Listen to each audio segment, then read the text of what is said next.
Case 1.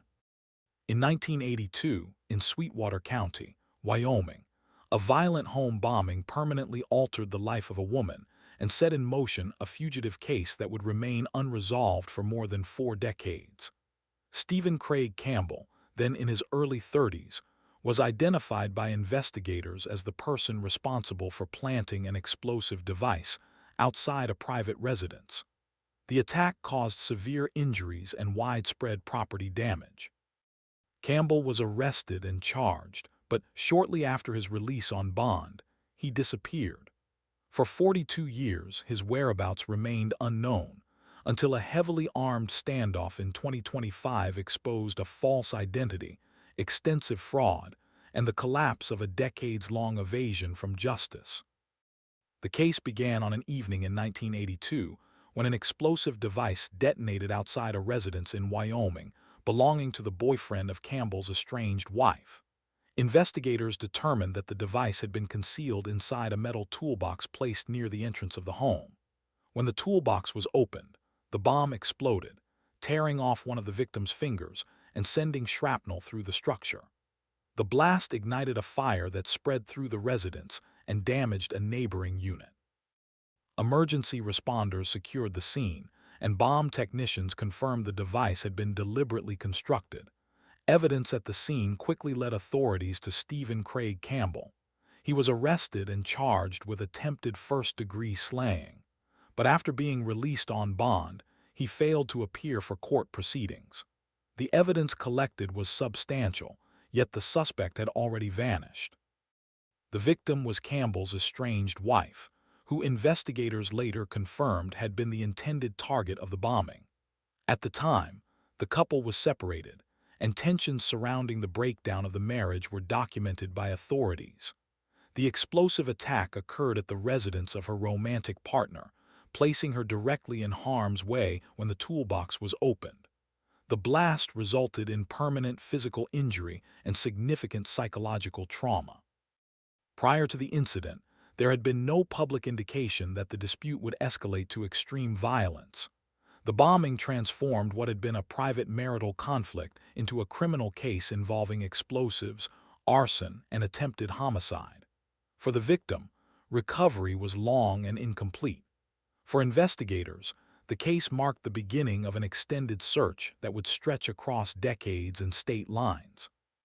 Following Campbell's disappearance, he was placed on the United States Marshals Service Most Wanted list. Over the years, numerous leads were pursued, but each one ended without results. The case remained active but stagnant, with no confirmed sightings or arrests. In the mid-1980s, investigators later determined that Campbell had assumed the identity of Walter Lee Kaufman, a man who had died in 1975 at the age of 22. Both men had attended the University of Arkansas to study engineering, which authorities believed provided the opportunity for identity theft. Under Kaufman's name, Campbell obtained a passport, secured a replacement Social Security card, renewed driver's licenses, and purchased property in Weed, New Mexico. Investigators estimated he fraudulently collected approximately $140,000 in Social Security benefits. The case began to unravel in 2019, when a license renewal triggered a fraud alert tied to a deceased individual. In February 2025, federal authorities obtained an arrest warrant after confirming decades of identity fraud. Campbell was tracked to a remote 44-acre property in New Mexico. On February 19, 2025, FBI agents, U.S. Marshals, Social Security Administration investigators, and local sheriff's deputies moved in to execute the warrant. Campbell, then 76 years old, allegedly confronted officers while armed with a scoped rifle, positioning himself in a partially concealed elevated area on the property. After repeated commands and the deployment of flashbang devices, he emerged from the woodline and was taken into custody without further violence. A search of the property uncovered 57 firearms and large quantities of ammunition. Authorities confirmed the rifle was loaded with high-powered rounds capable of piercing standard body armor, marking the arrest as one of significant risk.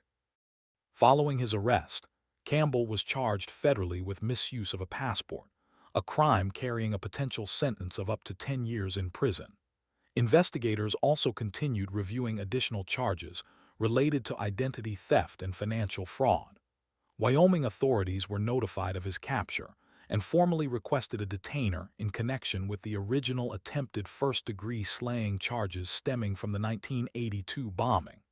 As of the latest proceedings, no trial date had been set. For law enforcement in Sweetwater County, the arrest closed a case that had remained open for more than 4 decades. Despite the resolution of the fugitive search, questions surrounding motive, long-term evasion, and accountability remained central as the legal process moved forward. Case 2. In March 1988, an 18-year-old woman vanished along a quiet stretch of roadway in Gloucester County, Virginia, in circumstances that immediately concerned investigators.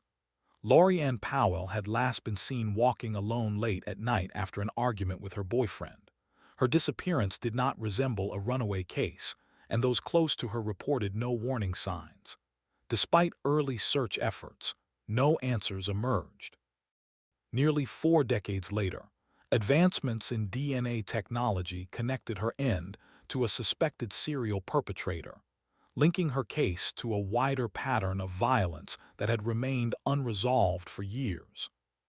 The case began on the night of March 8, 1988.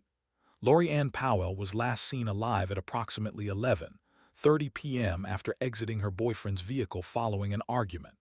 According to his account, she began walking along Route 614 toward Route 17 in the White Marsh area of Gloucester County.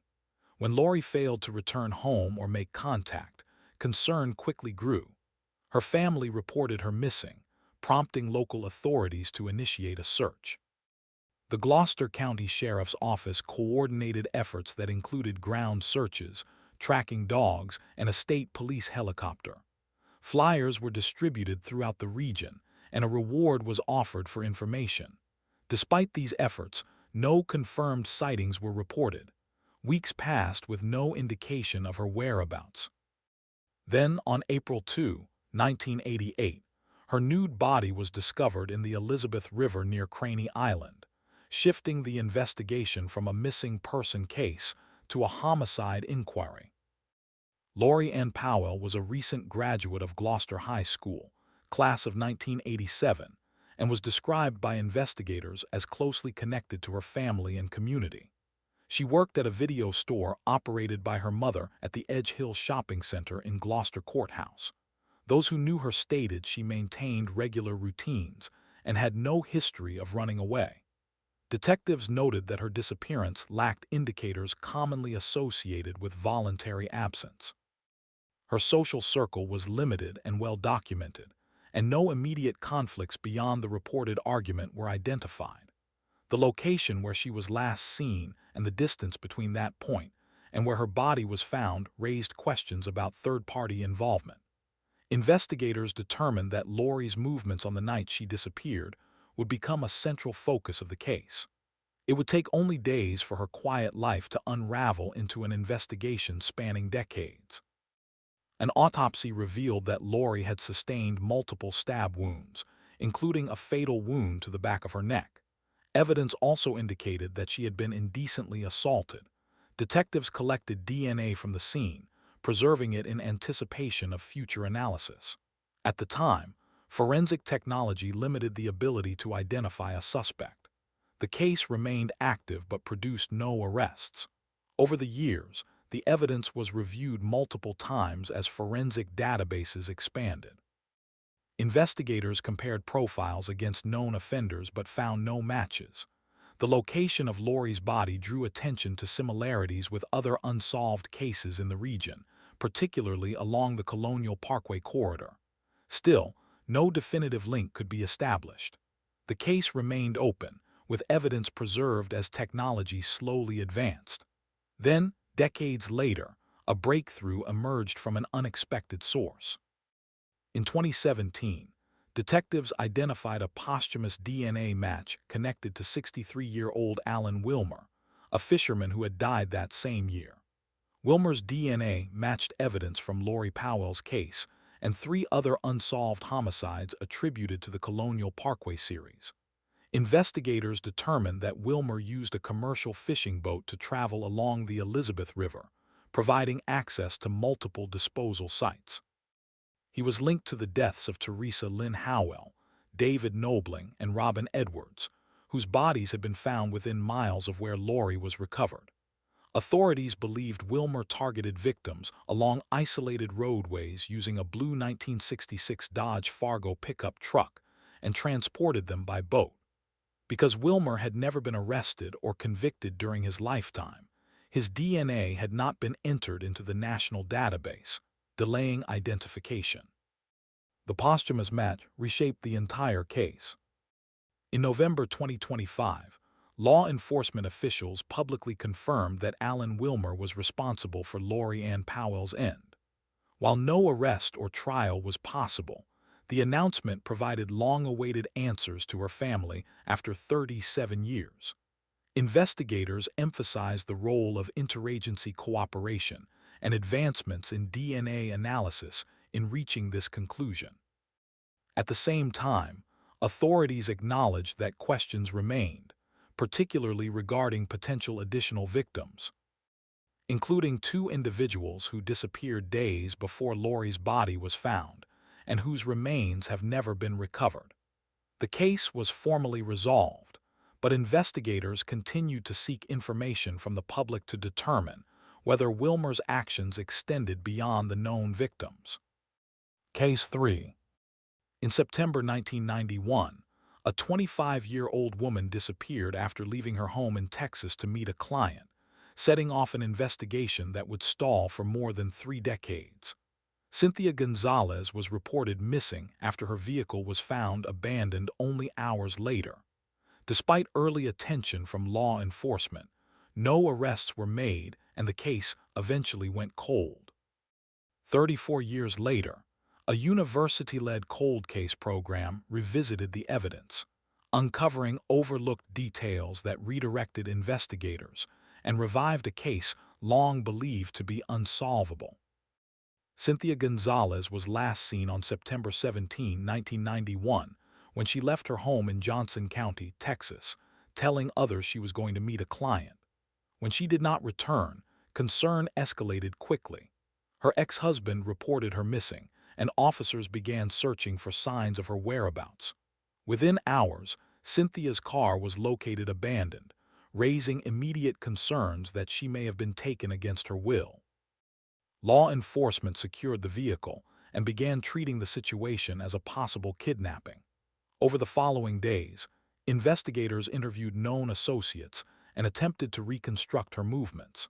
On September 22, 1991, 5 days after she was last seen, Cynthia's body was discovered on private property in a rural area of Johnson County. She had been shot multiple times, and the condition of her remains indicated she had been deceased for several days. The discovery confirmed foul play, but the absence of immediate suspects complicated the investigation.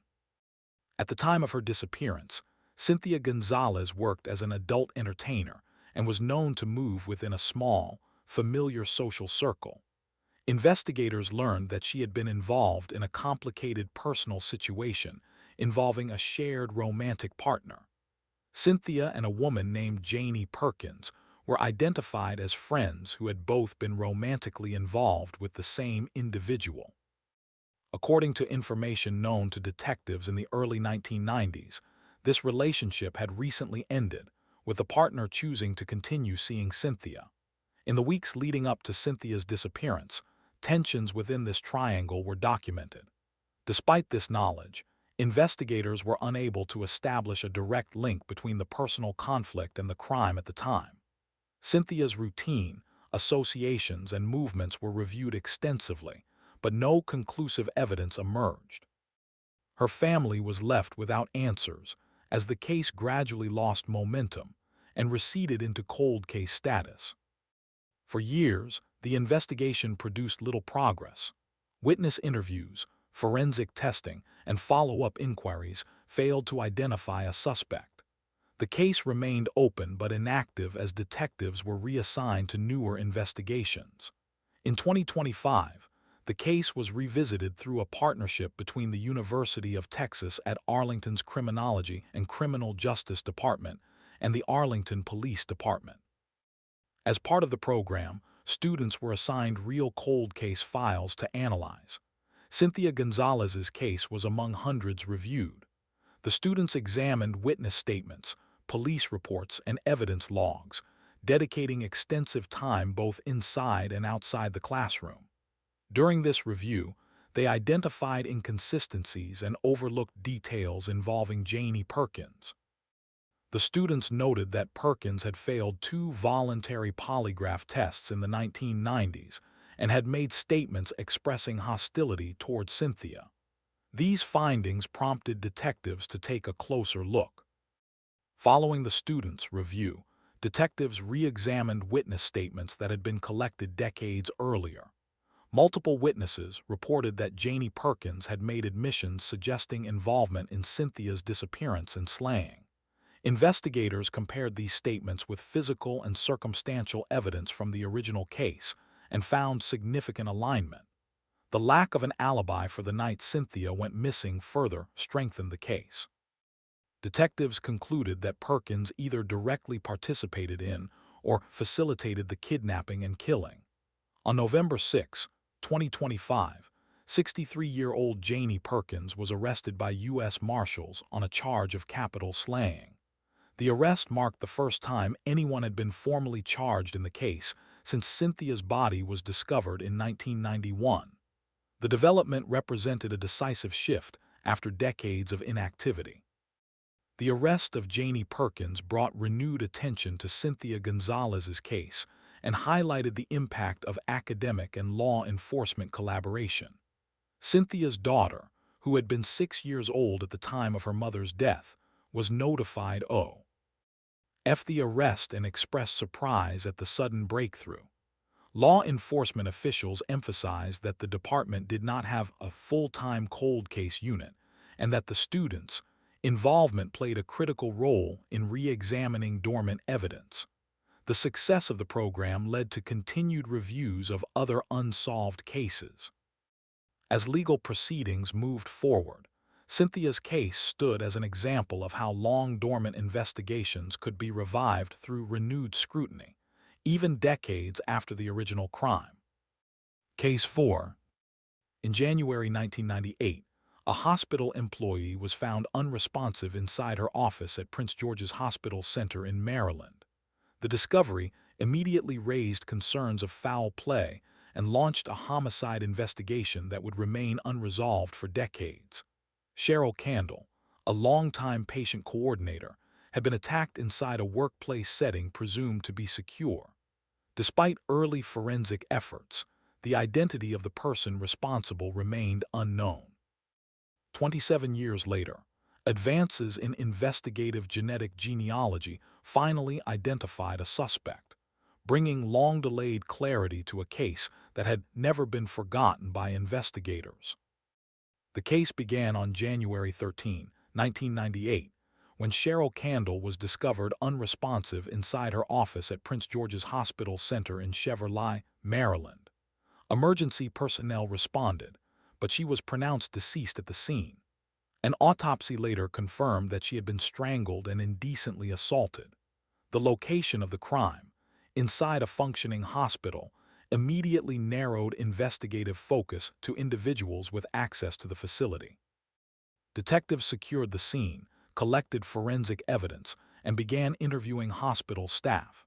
Surveillance footage, employee records, and access routes were reviewed.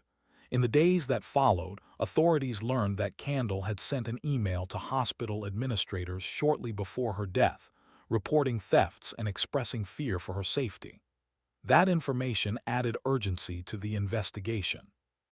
Despite these early leads, no suspect was identified, and the evidence did not immediately point to a specific individual. Cheryl Candle was 50 years old at the time of her death and worked as a patient coordinator at the hospital. She was known to be dependable and dedicated to her job. Colleagues described her as routine-oriented, with no known conflicts that would explain a targeted attack. Investigators noted that her recent email to hospital officials suggested she had growing concerns about security within the facility. Those concerns were taken seriously during the investigation, as they indicated she may have felt threatened prior to the incident. Her role required regular interaction with staff and visitors, expanding the pool of potential suspects. Outside of work, Candle maintained close family relationships, and her sudden death left relatives searching for answers. The lack of an obvious motive or suspect complicated the case, and what initially appeared solvable gradually became one of the county's longest-running unsolved homicides. In the weeks following the crime, investigators conducted a DNA dragnet, asking hospital employees and others with access to the building to voluntarily provide DNA samples. The effort was extensive but ultimately unsuccessful. No matches were found, and the case slowly lost momentum as other investigations took priority. One detective, Bernie Nelson, who had been present at the scene on the night of the discovery, continued to revisit the case over the years. Even after retiring, he remained involved, reviewing files, re-interviewing witnesses, and tracking potential leads. For more than 2 decades, technological limitations prevented further progress. However, as forensic science advanced, particularly in the field of genetic genealogy, investigators recognized an opportunity to re-examine the preserved evidence. That renewed focus marked a turning point in a case that had remained open but unresolved for nearly 3 decades. Using investigative genetic genealogy, the Prince George's County Police Department partnered with forensic laboratories and the FBI to analyze DNA recovered from the crime scene. The analysis identified familial links that eventually pointed to Barry Shabazz, formerly known as Edward Barry Watts. Shabazz had lived less than a mile from the hospital at the time of the crime and was 48 years old in 1998. Investigators confirmed he had a lengthy criminal history, including a prior conviction for attempted indecent assault. Witness statements from the original investigation were re-examined, including one account describing a person wearing a white coat and stethoscope inside the hospital on the night of the attack. Shabazz had died in 2019, eliminating the possibility of arrest or prosecution. Nonetheless, forensic findings established him as the individual responsible for Candle's death, providing investigators with long-sought confirmati. In November 2025, authorities publicly announced that Cheryl Candle's case had been solved through genetic genealogy. Because the identified suspect was deceased, no charges were filed, and no trial took place. For Candle's family, the announcement provided answers after 27 years of uncertainty. Investigators emphasized the persistence required to reach this conclusion and highlighted the role of advancing technology in resolving long-cold cases. While no motive was definitively established, authorities stated the evidence supported the conclusion beyond reasonable doubt. The case was formally closed, offering delayed but meaningful closure to those affected and marking the end of one of Prince George's County's oldest unsolved investigations. Case 5. In January 1983, a newborn infant was found deceased along a suburban roadway in Minnesota, with no name, no reported pregnancy, and no immediate explanation. The child became known only as Rachel Marie Doe after a community burial. For more than 4 decades, her identity and circumstances remained unresolved. In 2025, advances in forensic DNA analysis finally revealed her parents, bringing long-awaited answers and formally closing a case that had remained unanswered for 42 years. The case began on January 21, 1983, when a motorist traveling along Main Street between Highway 65 and Risson Road in the city of Blaine, Minnesota, noticed a newborn baby lying on the roadside. The driver left the area to contact emergency services. Law enforcement officers responded and secured the scene. Upon arrival, authorities determined the infant was deceased. An autopsy was ordered, and the medical examiner noted the baby was full term, with the placenta still attached. However, examiners could not determine whether the child had been born alive or was stillborn. The location, timing, and condition of the remains raised immediate questions. Investigators canvassed the surrounding area, seeking witnesses and any reports of recent births. Despite early efforts, no missing infant reports or related medical records were found. The investigation proceeded without a clear starting point. The infant was later given the name Rachel Marie Doe and buried at a local church cemetery in a community-funded funeral. Investigators determined that the baby had been born at or near full term, but there was no record of prenatal care, hospital admission, or reported pregnancy connected to the discovery. No individuals came forward claiming knowledge of the child or the birth. Authorities reviewed recent hospital deliveries, interviewed residents in nearby neighborhoods, and examined medical and adoption records, but no connection was established. The lack of physical evidence beyond the infants remains severely limited investigative options. With no confirmed identity and no indication of criminal involvement, the case stalled. Rachel's existence was known only through case files and cemetery records, leaving investigators with unanswered questions that would persist for decades. In the years that followed, the Blaine Police Department and Anoka County Sheriff's Office continued periodic reviews of the case. All available information was entered into the National Missing and Unidentified Persons System in an effort to generate new leads. Despite multiple reviews and renewed interest over time, no breakthroughs occurred. Traditional investigative methods produced no suspects or explanations. Advances in forensic science were closely monitored, but earlier DNA testing methods were not sufficient to identify relatives. The case remained open but inactive, preserved as evidence standards improved. After more than 40 years, the Anoka County Sheriff's Office Cold Case Unit revisited the evidence and consulted forensic specialists to determine whether modern genetic genealogy could finally provide answers that earlier methods could not. In 2024, forensic evidence from Rachel's umbilical cord was submitted for advanced DNA analysis. Specialists determined that the material was suitable for genetic genealogy testing. Using this approach, forensic analysts identified paternal matches and developed investigative leads pointing toward potential relatives. Those leads were returned to law enforcement, who conducted follow-up interviews and additional DNA comparisons. In July 2025, investigators spoke with a woman who acknowledged she was Rachel's mother. She stated that she had been a teenager at the time and had given birth alone at home. According to her account, the baby was unresponsive at birth, and she believed the child had been stillborn. Investigators later contacted the identified father, who stated he had no knowledge of the pregnancy or the birth. Medical examiners re-reviewed the original autopsy and confirmed they still could not determine whether the infant had been born alive. Following the identification of Rachel's parents, the findings were submitted to the Anoka County Attorney's Office for review.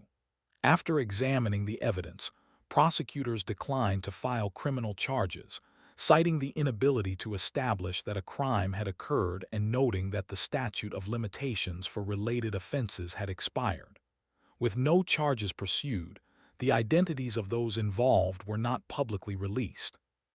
In 2025, the Sheriff's Office officially marked the case as solved, stating that while criminal accountability was not possible, the questions surrounding Rachel Marie Doe's identity had finally been answered.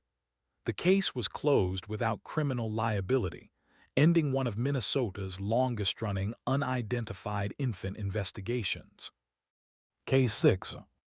In April 1968, the burned body of a woman was discovered in a field in southern Wake County, North Carolina. The condition of the remains prevented immediate identification, leaving investigators with little more than estimates of age and race. Despite extensive efforts, the woman's name remained unknown for decades. For 57 years, she existed in records only as an unidentified victim. In 2025, advancements in forensic genealogy finally restored her identity, closing one of the county's longest-running unsolved cases. The case began on April 28, 1968, when Wake County deputies responded to a report from two individuals who had discovered a body in a field near Lake Wheeler Road and 1010 Road. Witnesses told investigators they had observed a fire burning in the field the previous night. At the scene, deputies found the badly burned remains of a woman. Due to the severity of the burns, investigators were unable to identify her through visual means. An autopsy determined the victim was a white female, approximately 35 years old. The Wake County Sheriff's Office, assisted by the North Carolina State Bureau of Investigation, launched an intensive investigation. Officers canvassed the area, interviewed residents, and searched for missing persons reports that might match the victim. Despite these efforts, no immediate identification was made, and the investigation proceeded without a confirmed name. For years, the victim's background remained a mystery. Investigators could not determine where she had come from or why she had been in the area. No missing person reports at the time appeared to match her description. As the case developed, detectives later learned that the woman had been married and was the mother of two children. She had recently traveled to Raleigh from Florida shortly before her demise. Her family knew she had left Florida but did not know her destination or purpose for the trip. Over time, contact between her and her family ceased, leaving relatives uncertain of her fate. Without a confirmed identity, investigators were unable to establish her routine, associations, or the circumstances that led her to Wake County. The lack of personal context hindered efforts to determine motive or reconstruct her final movements, leaving the case stalled despite continued interest from law enforcement. In 2004, investigators identified a potential suspect, Robert Reagan, who had lived in Raleigh at the time of the incident. Information gathered by the sheriff's office and the State Bureau suggested there was sufficient evidence to charge him in connection with the woman's death. However, Reagan had died in 1992, eliminating the possibility of prosecution. Despite identifying a suspect, the case could not be closed because the victim remained unidentified. For the next 2 decades, investigators focused on restoring her identity. Multiple rounds of DNA testing were conducted, and every available lead was pursued.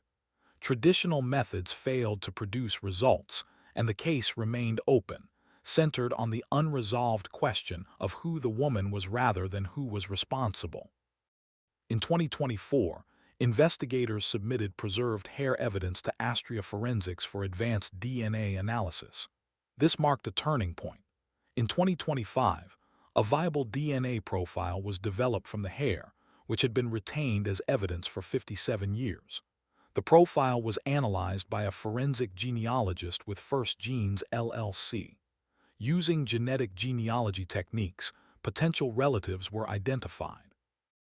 In November 2025, Wake County investigators met with those relatives and conducted additional DNA testing. The results confirmed the woman's identity as Myrtle Holcomb, born in 1919. At the time of her demise, she was a married mother who had recently traveled from Florida to North Carolina. The confirmation provided long-awaited answers to her surviving family members, who requested privacy following the announcement.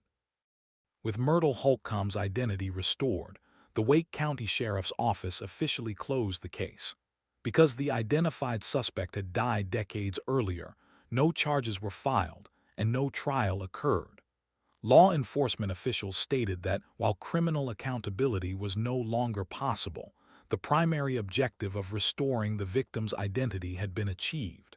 Investigators emphasized had the case demonstrated the value of preserving evidence and revisiting unsolved cases as technology advances.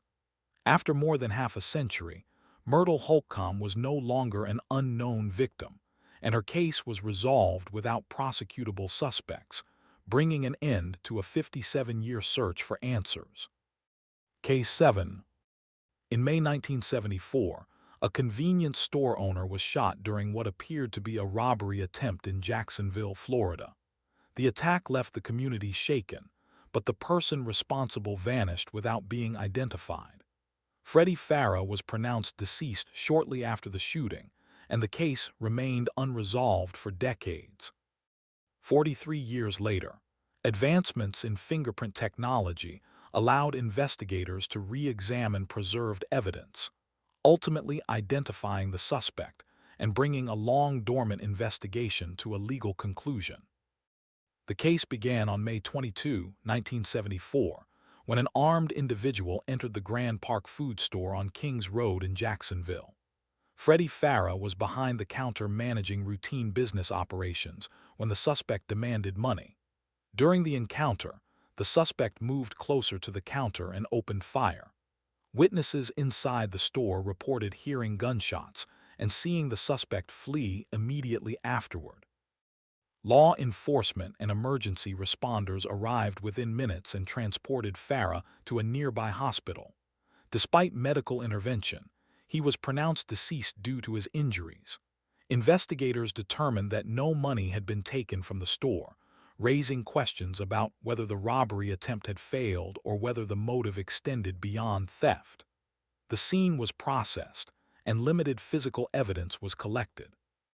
Freddie Farah was 34 years old at the time of his death. He was married and the father of 4 children, known in the neighborhood as a dependable business owner. He operated the convenience store as a family-supported livelihood and was described as consistent in his daily routine. His family life and work schedule were well documented, and there was no indication of personal disputes or known threats prior to the shooting. The store was a familiar location for residents, and Farah's presence there was routine. His death left his family without answers and disrupted a community accustomed to his regular presence.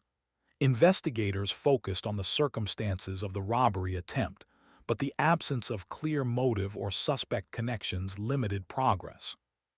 The investigation initially relied on witness statements and a small number of fingerprints recovered from the scene. Detectives pursued leads based on descriptions of the fleeing suspect, but no arrests were made. Over time, the case grew cold as available leads were exhausted. The preserved fingerprints remained on file, but early database limitations prevented identification. For decades, the case was reviewed periodically without new developments. In the mid-2010s, the Jacksonville Sheriff's Office Cold Case Unit revisited the evidence using expanded automated fingerprint identification systems. These modern databases included millions of digitized prints collected nationwide, offering a renewed opportunity to identify the person responsible. The reprocessing of evidence marked the first significant movement in the case in more than 40 years. In 2017, investigators received a match linking one of the fingerprints from the 1974 crime scene to Johnny Lewis Miller, a 60-year-old street performer living in New Orleans. Miller's fingerprints had been entered into the system following unrelated arrests. The match placed him at the scene of the shooting. Authorities obtained an out-of-state warrant, and Miller was arrested in New Orleans on charges related to the killing. During subsequent interviews, he acknowledged involvement in the robbery attempt. The fingerprint evidence became the central element connecting him to the crime, resolving a question that had remained unanswered since the 1970s. In 2018, the case concluded through a plea agreement. Miller pleaded guilty to a reduced charge, resulting in a sentence of time served, totaling less than 1 year in custody. As part of the resolution, a restorative justice meeting was arranged between Miller and members of the Farah family. Law enforcement formally closed the case following the plea. While the sentence prompted public discussion, the legal process marked the end of a 43-year investigation. For the Farah family, the resolution provided long-delayed answers, closing a case that had remained open since 1974. Case 8. In May 1998, a computer programmer was found slain inside her condominium in San Francisco, California. The discovery revealed a violent crime scene, yet the identity of the person responsible remained unknown for years. Despite the recovery of DNA and fingerprint evidence, early forensic comparisons failed to produce a suspect. The case remained unresolved until a routine arrest years later placed the perpetrator into a national database, finally allowing investigators to identify and prosecute the individual responsible. The case began on May 20, 1998, when the building manager of a condominium complex in the Diamond Heights neighborhood investigated a foul odor coming from one of the units. After noticing the door was partially open, the manager entered the residence and discovered the body of Lisa Christine Valdez. Authorities responded and confirmed she had been deceased for several days. The scene showed signs of a violent struggle. Valdez had been stabbed more than 20 times in her upper body and face, and defensive wounds were visible on her hands. Her bedroom contained large amounts of blood, particularly on the mattress and pillows. Due to decomposition, investigators could not determine whether she had been indecently assaulted. They also noted that Valdez's long hair had been cut, leading detectives to believe it may have been taken by the perpetrator. The crime scene was secured, and forensic evidence was collected. Lisa Christine Valdez was born on September 6, 1961, in San Francisco. She worked as a computer programmer and was known to maintain close relationships with her family. Days before her death, she hosted a small dinner gathering at her condo, attended by her mother and her mother's boyfriend. According to family members, the evening appeared uneventful, and Valdez showed no signs of distress. She was described as routine-oriented and reliable, regularly attending scheduled activities, including a dance class she later missed. Investigators found no indication that she had been living under threat or experiencing conflict that might explain the attack. The absence of forced entry suggested that she may have known the person who entered her home, a detail that became significant as the investigation progressed. Detectives collected DNA from blood evidence at the scene and recovered latent fingerprints from the bathroom. A neighbor reported hearing a loud noise and someone running down the stairs shortly after 1:00 a.m. on May 17, 1998. Valdez's computer was found powered off around the same time, helping investigators narrow the likely time of the attack. A housekeeper later told police she had entered the condo 2 days after the dinner party and saw Valdez on the floor, hearing a male voice inside the unit before leaving. Despite multiple interviews and forensic testing, the DNA and fingerprints did not match any known profiles in existing databases. Several persons of interest were tested and eliminated. With no new leads, the investigation stalled and eventually went cold. In 2011, the case resurfaced after a man named Anthony Quinn Hughes was arrested in San Francisco for shoplifting. As part of that arrest, his DNA and fingerprints were entered into a national database. The new entry produced a match with the forensic evidence collected from Valdez's condo. Investigators confirmed that Hughes's fingerprint matched one recovered from the toilet seat at the crime scene, and his DNA matched blood evidence. When questioned, Hughes initially denied knowing Valdez, later acknowledging a brief acquaintance during their teenage years. The forensic evidence placed him inside the condo at the time of the crime, directly linking him to the killing and reviving a case that had remained unsolved for more than a decade. The case proceeded to trial in 2015. Hughes was convicted of first-degree slaying, while an attempted assault charge resulted in a mistrial. Following post-trial motions, the conviction was later reduced to second-degree slaying. In 2016, Hughes was sentenced to 16 years to life in prison and was committed to a state correctional facility. The conviction closed a case that had remained unresolved since 1998. For investigators and Valdez's family, the outcome demonstrated how routine arrests and database advancements could bring resolution to long-dormant investigations. Case 9. In 1972, a 21-year-old man disappeared while traveling across the United States, leaving his family to fear he had fallen victim to a serial perpetrator active during that era.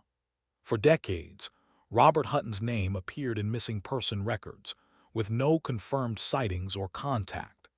As years passed, his disappearance became associated with broader efforts to identify unnamed victims from the 1970s.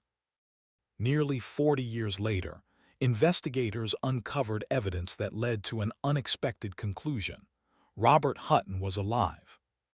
The case began in 1972 when Robert Hutton failed to return home after setting out on a cross-country journey from New York to California. His mother reported him missing after repeated attempts to reach him were unsuccessful. Investigators learned that Hutton frequently relied on hitchhiking and bus travel, common methods for young travelers at the time. While this lifestyle made delayed communication plausible, the length of his absence raised concern. Police documented his intended route and reviewed transportation records where available. Despite initial inquiries, no witnesses came forward who could confirm his whereabouts after he left New York. As weeks turned into months, the lack of contact suggested something more serious than delayed travel. With no evidence of criminal activity but no proof of safety, the case remained open as a missing person investigation. Robert Hutton was 21 years old and employed in construction work at the time of his disappearance. He was described as independent and comfortable with long-distance travel. His decision to cross the country alone was not unusual for the period, particularly among young adults seeking work or new experiences. Investigators noted that his travel habits closely resembled those of other young men who had vanished during the 1970s. Many such cases were later linked to serial crimes targeting transient individuals. This similarity placed Hutton's disappearance into a broader pattern that raised concern among law enforcement and his family. Over time, the absence of communication led relatives to believe he may have been harmed. His case remained unresolved, with no indication of voluntary disappearance or confirmed death. In 2011, the Cook County Sheriff's Office began renewed efforts to identify unnamed victims connected to serial crimes committed in the 1970s. As part of this process, investigators reviewed missing person cases involving young men who had disappeared while traveling. Robert Hutton's name was submitted by a family member as a possible match. Authorities examined timelines, physical descriptions, and travel routes, noting that Hutton's profile aligned with known victim patterns. Advances in record digitization and database searches allowed investigators to pursue leads that had not been available decades earlier. This renewed scrutiny shifted the focus from confirming death to verifying identity, opening the possibility that Hutton's case required a different resolution than originally assumed. While tracing records connected to the missing person investigation, authorities discovered documentation suggesting that a man named Robert Hutton was living under his own name in another state.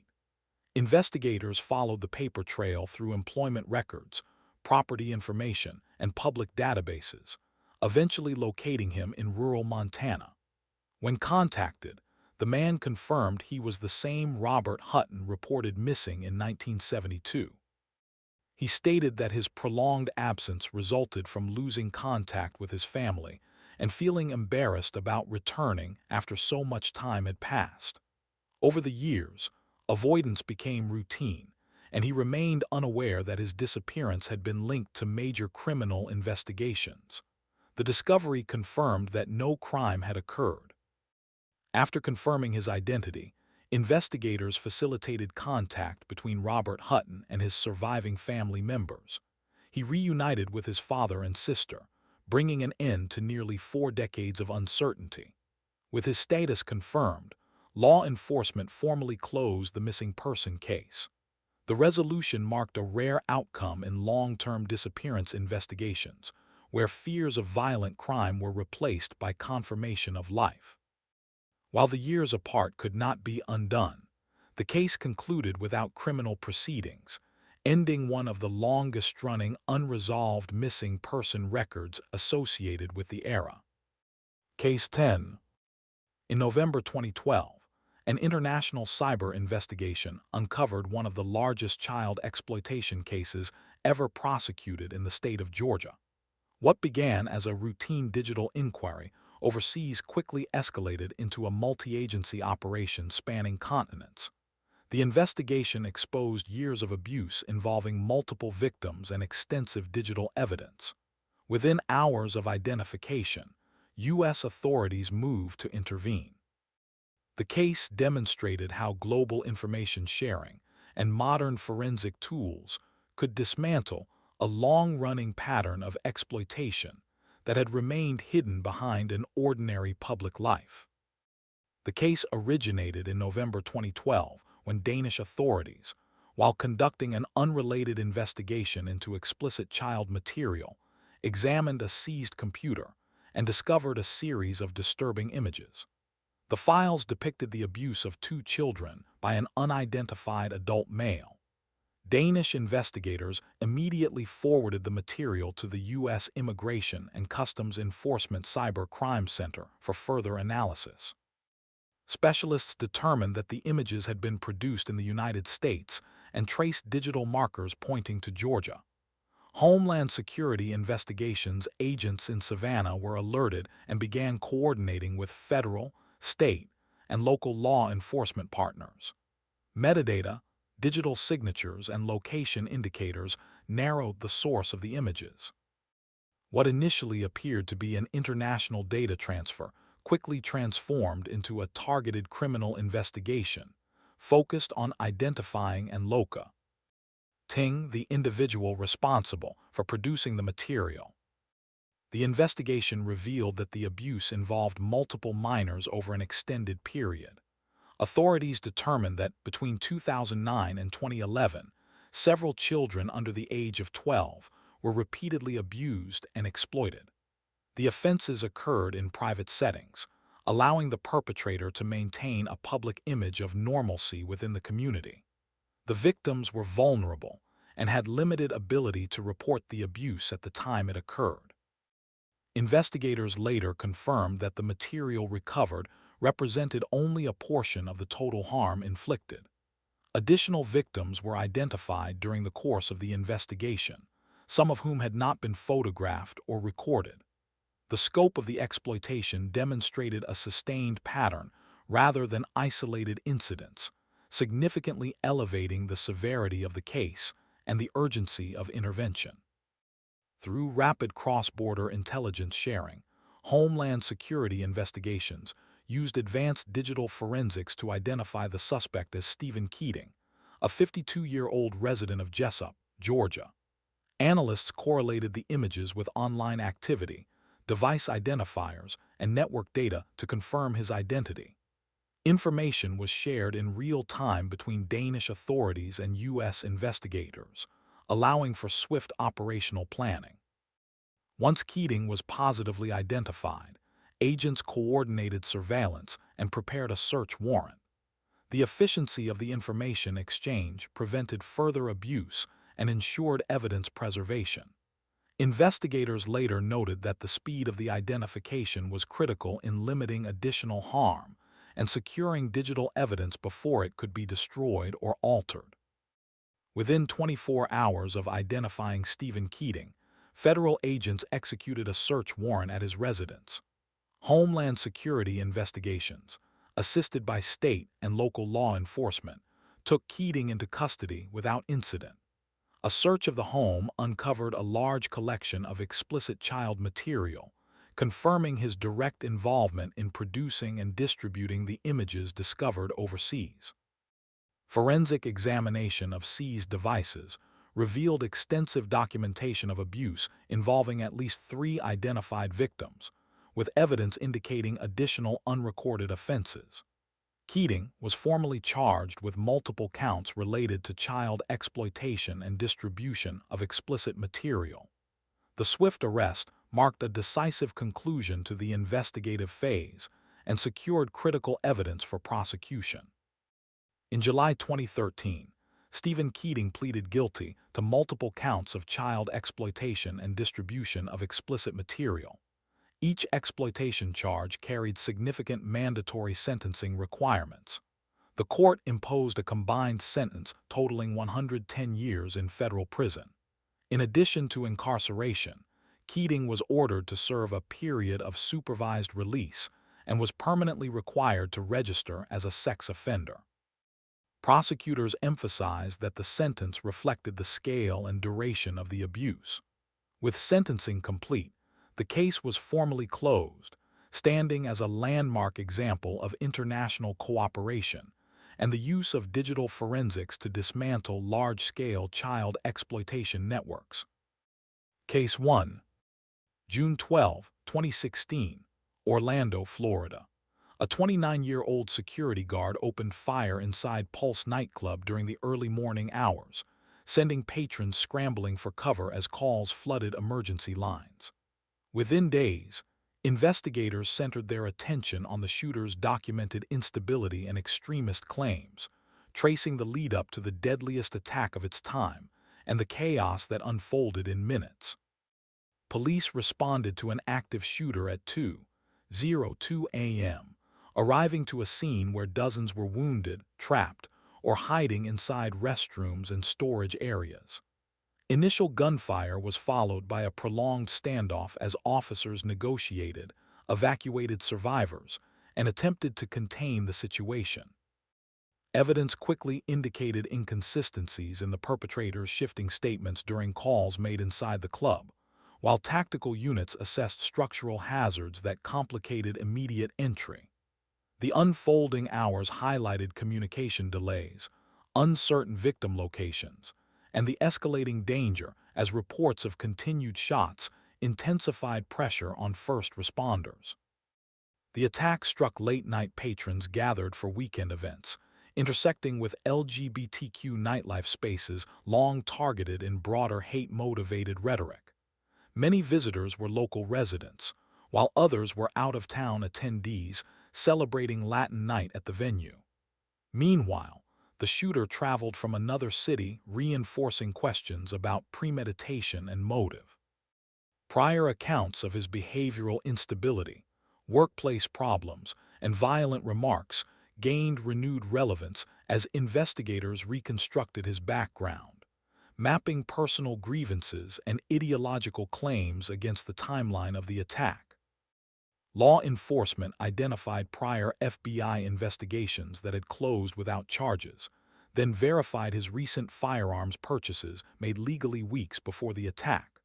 Review of phone communications during the standoff revealed shifting ideological declarations and attempts to justify the violence. Detectives analyzed surveillance footage, 911 transcripts, and electronic data to determine whether outside coordination existed. Parallel inquiries reviewed his social media activity, workplace history, and family interviews for indicators missed in earlier assessments. SWAT teams breached the structure at approximately 5:15 a.m. after explosive entry was deemed the only viable option to reach remaining victims. The armed confrontation that followed resulted in the shooter's death, confirming his sole involvement and ending the hours-long crisis. Officers then began extracting survivors, marking and clearing rooms, and stabilizing the wounded while confirming that no additional suspects were present.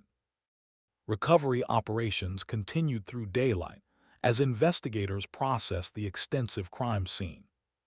Federal scrutiny turned toward FBI vetting procedures, firearm purchase regulations, and lapses identified in earlier assessments of the shooter's behavior. Noor Salman, his wife, was prosecuted on accusations of prior knowledge but ultimately acquitted, a verdict that reignited debate over evidence standards and prosecutorial discretion. Victims' names, vigils, and memorial sites soon became central to national conversations on targeted mass violence, hate-motivated attacks, and systemic gaps exposed by the tragedy. Case 2. June 17, 2015, Charleston, South Carolina. 9 church members were killed during an evening Bible study session, and investigators quickly focused on a 21-year-old attendee who sat with the group before opening fire. As survivors provided initial descriptions and the suspect fled the scene, authorities moved rapidly to identify him, setting off a nationwide alert tied to one of the deadliest racially motivated attacks in recent U.S. history. A 911 call reported active gunfire inside Emmanuel AME Church, triggering an immediate response from local police and federal agencies as chaos unfolded within the historic sanctuary. Officers arriving on site found victims across multiple rooms, while bullet casings, survivor accounts, and emergency evacuation patterns pointed to deliberate targeting rather than random violence. Surveillance footage captured the suspect entering and leaving the building, accelerating the release of public images and fueling a multi-state manhunt. As investigators secured the perimeter and collected early forensic leads, federal partners joined the effort under the presumption of a hate-motivated mass killing. Victims included clergy members, community leaders, and longtime worshipers participating in routine midweek religious study, reflecting the church's cultural and historical role within Charleston's Black community. Attendees welcomed the unfamiliar young man into their circle before the attack, consistent with the congregation's long-standing openness to visitors. Meanwhile, Roof was an unemployed young man living in isolation and deeply immersed in online white supremacist material. His Gittle behavior, coupled with prior statements recalled by acquaintances, illustrated an escalating fixation on racial violence that contrasted starkly with the peaceful gathering he targeted. Digital evidence recovered from Roof's personal devices included a manifesto outlining racist ideology, images of Confederate iconography, and references to extremist forums. Investigators traced the firearm used in the attack to a recent purchase made possible by incomplete background check information, an administrative lapse later termed the Charleston loophole. Background checks, social media reviews, and interviews with family and associates reinforced the conclusion that the attack was premeditated and ideologically motivated. The detailed contents of his writings and online activity became central to both federal and state cases. Roof was apprehended during a traffic stop in North Carolina less than 24 hours after the shooting, following a tip that matched the vehicle description distributed nationwide. During questioning, he provided statements acknowledging his ideological motives and expressing no remorse, confirming investigators' early suspicions. His capture ended the manhunt, but initiated a complex legal process that further elevated the case into national focus. Authorities transported him back to Charleston under tight security as prosecutors prepared coordinated charges. Roof was federally convicted and sentenced to death on hate crime, obstruction, and firearm counts, while parallel state proceedings resulted in life sentences. The case intensified national debate over Confederate symbols, hate crime enforcement, and procedural failures within firearm background check systems. Emmanuel AME Church became a central site for vigils, policy discussions, and memorial activity as the country confronted the violent implications of extremist ideology and systemic vulnerabilities highlighted by the attack. Case 3. 2015, New York. A pharmaceutical chief executive became widely known for dramatic drug price hikes, and soon federal scrutiny turned toward earlier financial misconduct allegations tied to his hedge fund operations. Public controversy surrounding his corporate decisions brought renewed attention to long-standing concerns raised by investors, analysts, and former colleagues, shifting the focus from drug pricing alone to a broader history of disputed financial practices. Daraprim price increases in 2015 triggered nationwide backlash as hospitals, clinicians, and patient advocacy organizations reported abrupt cost spikes that disrupted treatment access. The medication's price rose far beyond historical norms, prompting widespread condemnation and documentation of shortages affecting immunocompromised patients. Healthcare centers described delays in procurement. Insurers issued emergency policy adjustments, and specialists warned of the impact on those reliant on consistent antiparasitic therapy. Media coverage amplified the reaction, framing the decision as emblematic of predatory pharmaceutical strategy and escalating pressure on regulators to examine S.H. Crelly's broader business conduct.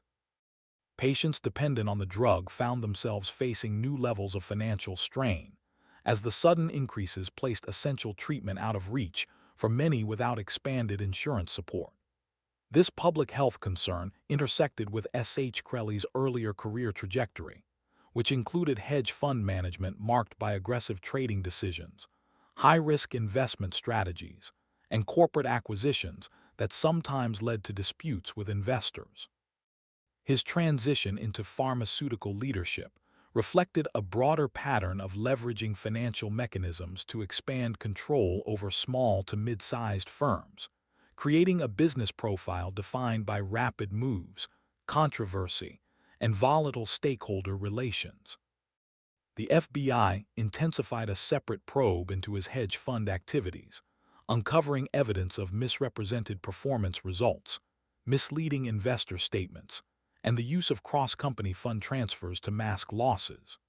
Investigators identified a pattern in which certain investors were kept unaware of poorly performing assets, while funds from unrelated corporate entities were redirected to satisfy earlier obligations. This sequence of actions predated S.H. Crelly's pharmaceutical notoriety, indicating that federal interest stemmed not from the price hike controversy itself, but from deeper structural concerns about fraudulent financial reporting and deceptive investment practices.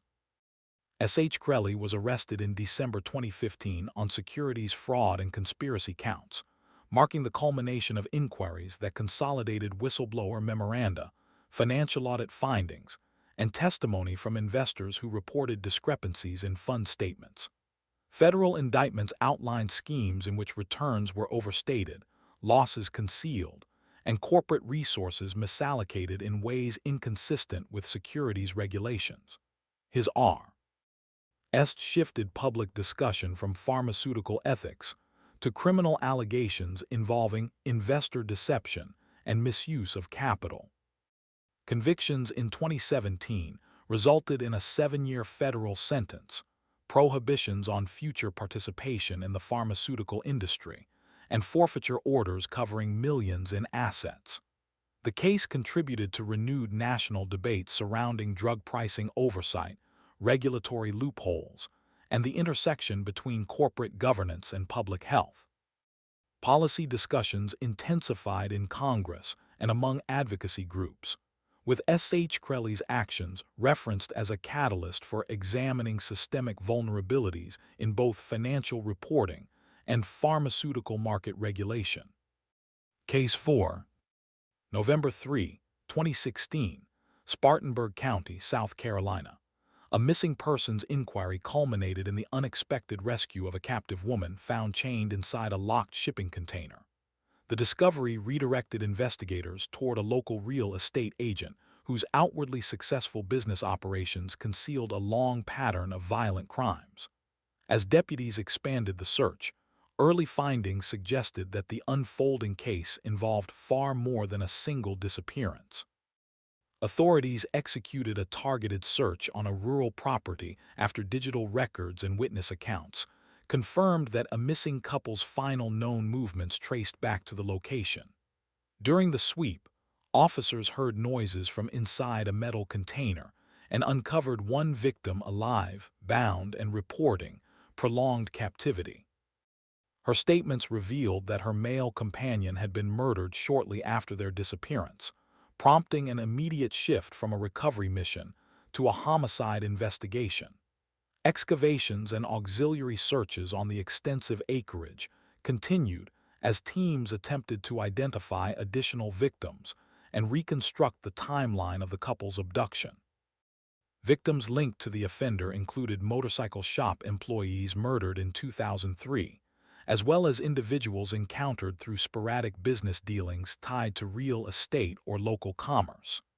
Despite these earlier crimes, Kohlhepp maintained a reputation as a reliable real estate professional, operating a successful brokerage, managing multiple properties, and interacting routinely with clients.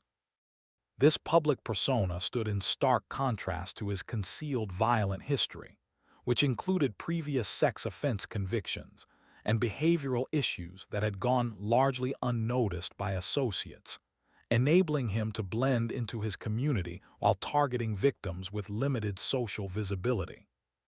Evidence recovered during property searches, including buried remains, weapon components, and ballistic residues, provided material connections to several unsolved cases. Firearm analyses established matches between weapons in Kohlhepp's possession and shell casings recovered from the 2003 motorcycle shop quadruple homicide. As forensic teams processed multiple burial sites, investigators cross-checked missing persons reports with physical findings.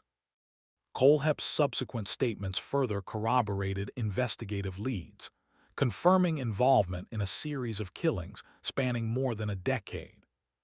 Kohlhepp was detained immediately after the rescue of the captive woman, and early interview sessions yielded voluntary admissions detailing multiple homicides. His descriptions aligned with documented evidence from prior unsolved investigations, including timelines, victim names, and methods previously unconfirmed by law enforcement.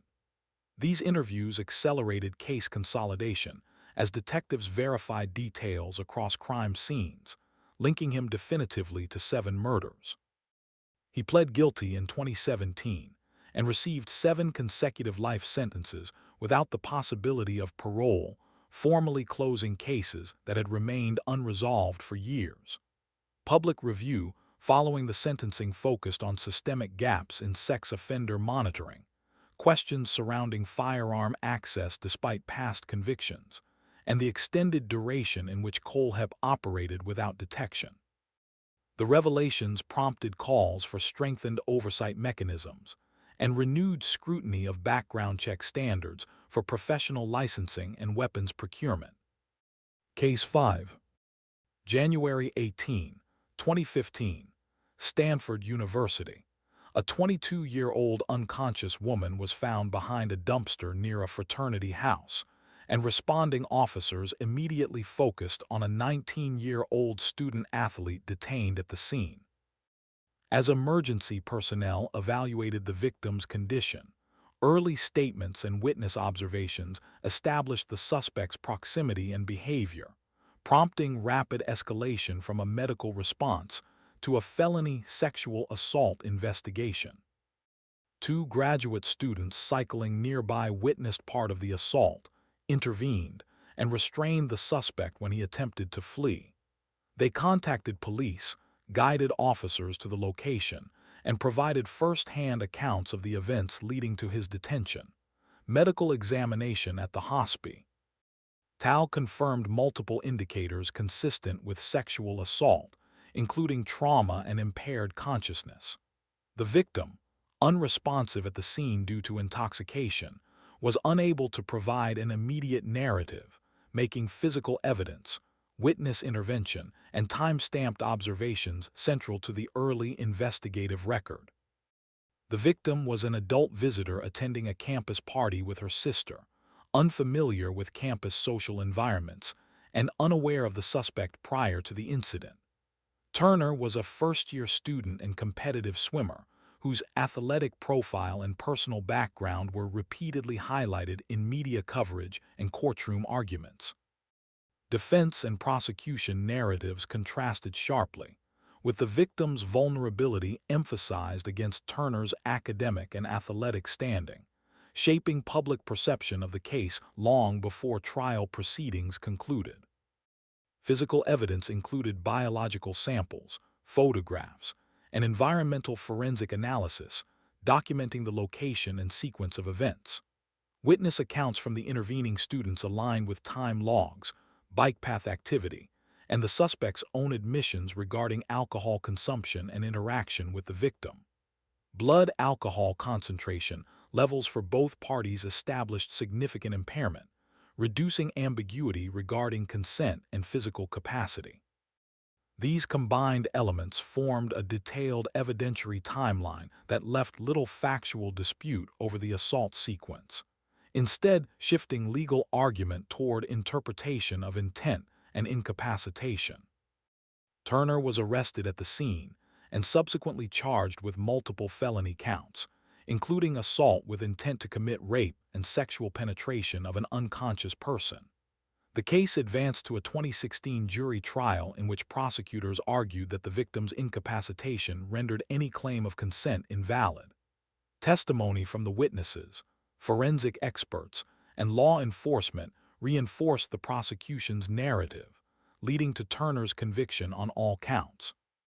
The proceedings underscored complexities surrounding college drinking culture, consent standards, and the credibility challenges faced by incapacitated victims. A 6-month jail sentence with early release for good behavior prompted national outrage, sparking widespread criticism of judicial discretion and perceived leniency. Public reaction fueled a successful campaign to recall the presiding judge and contributed to legislative reforms tightening sentencing guidelines for sexual assault involving intoxicated or unconscious victims. The victim's impact statement, released publicly, became a central document in national discussions on survivor advocacy, institutional responsibility, and criminal justice disparities. Case 6. 2016, Michigan. Allegations against a national gymnastics physician emerged publicly, and early reports triggered an investigation that quickly uncovered extensive abuse carried out under the guise of medical treatment. As survivor accounts grew, the case exposed how long-standing authority, institutional trust, and procedural oversight failures enabled misconduct to persist across multiple organizations connected to elite athletics. Media exposure in September 2016 prompted dozens of athletes to come forward, many describing nearly identical encounters spanning years of treatment. Federal and state agencies initiated parallel inquiries, gathering statements from minors, collegiate athletes, and Olympians whose earlier complaints had gone unresolved. The volume and consistency of disclosures signaled systemic issues rather than isolated incidents. Investigators broadened their scope to include training centers, university clinics, and competition venues, compiling a detailed pattern of conduct that contradicted claims of legitimate medical procedure. Victims included children, adolescents, and world-class gymnasts who received treatment during university appointments, national team camps, and international events. Many were accompanied by coaches or parents who relied heavily on Nassar's professional status and long-standing reputation. Institutional settings ranged from Michigan State University athletics facilities to USA Gymnastics training centers, allowing him access to athletes across multiple tiers of competition. These environments reinforced a perception of safety and authority that shielded abusive behavior and made detection significantly more difficult for those unfamiliar with proper medical boundaries. The investigation incorporated survivor testimony, expert medical reviews, and assessments of procedural compliance within affiliated institutions. Digital evidence, including illicit material recovered from Nassar's devices, further corroborated allegations and expanded the scope of criminal charges. FBI findings highlighted delays in earlier reporting pathways and gaps in institutional responses, revealing missed opportunities for intervention. Revi. WS of complaint histories documented instances where concerns had been raised but not escalated, contributing to national scrutiny of internal reporting systems. Nassar pled guilty to federal charges involving illicit materials, receiving initial sentencing before facing additional state-level prosecutions. Subsequent hearings produced convictions on counts of criminal sexual conduct tied directly to athlete testimonies. Judges issued lengthy consecutive sentences that effectively ensured lifetime incarceration. The combined proceedings drew widespread public attention and prompted reevaluation of how medical authority can be exploited within competitive sports settings. USA Gymnastics, Michigan State University, and the U.S. Olympic Committee faced extensive civil litigation, resulting in major settlements, organizational resignations, and bankruptcy proceedings.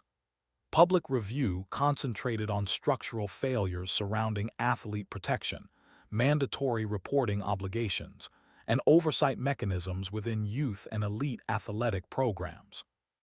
Legislative reforms followed, strengthening safeguarding policies, increasing institutional accountability, and expanding legal requirements for reporting suspected abuse across national athletic organizations. Case 7, 1985-2007, Los Angeles. A series of women were found murdered across South Central, their cases initially treated as isolated incidents before later review linked them to a single long-operating offender. The extended timeline, spanning more than 2 decades, allowed the perpetrator to evade detection as investigators pieced together patterns that had gone unrecognized during earlier waves of violence. Early homicide patterns began emerging in the mid-1980s, marked by victims found in alleys, abandoned lots, or secluded residential areas. The frequency of incidents slowed in the late 1980s and 1990s, leading to the appearance of a prolonged gap that complicated investigative continuity. When similar cases resurfaced in the early 2000s, law enforcement reassessed prior files and reactivated task force operations. Renewed analytical reviews highlighted consistencies in victim type, location profiles, and ballistic evidence, reinforcing the likelihood that a single offender had resumed activity after years of apparent inactivity. Victims were predominantly marginalized women from underserved communities in South Central Los Angeles, many facing socioeconomic instability, limited access to support services, or transient living conditions. The vulnerability of these populations contributed to slower case traction and reduced public awareness. Franklin lived within the same neighborhoods, maintaining a familiar local presence while working in municipal sanitation and later performing on repair jobs. His everyday interactions and stable work history enabled him to blend seamlessly into the environment where the murders occurred, minimizing suspicion among both residents and investigators. A major investigative shift occurred in 2010 when familial DNA testing matched crime scene material to a relative of Franklin's son. This breakthrough allowed detectives to pursue covert sample collection from Franklin himself. Surveillance teams obtained discarded items containing genetic material, which laboratory tests confirmed as direct matches to evidence recovered from multiple homicide scenes dating back decades. The use of familial DNA marked a significant advancement in the case, transforming a stagnant investigation into a prosecutable sequence of linked crimes. Franklin was arrested in 2010 and charged with 10 murders and 1 attempted murder, with oversight teams searching his residence for corroborating evidence. Investigators recovered photographs, personal items belonging to unidentified women, and objects consistent with victim timelines. Physical evidence strengthened connections established through DNA analysis, providing a comprehensive basis for prosecution.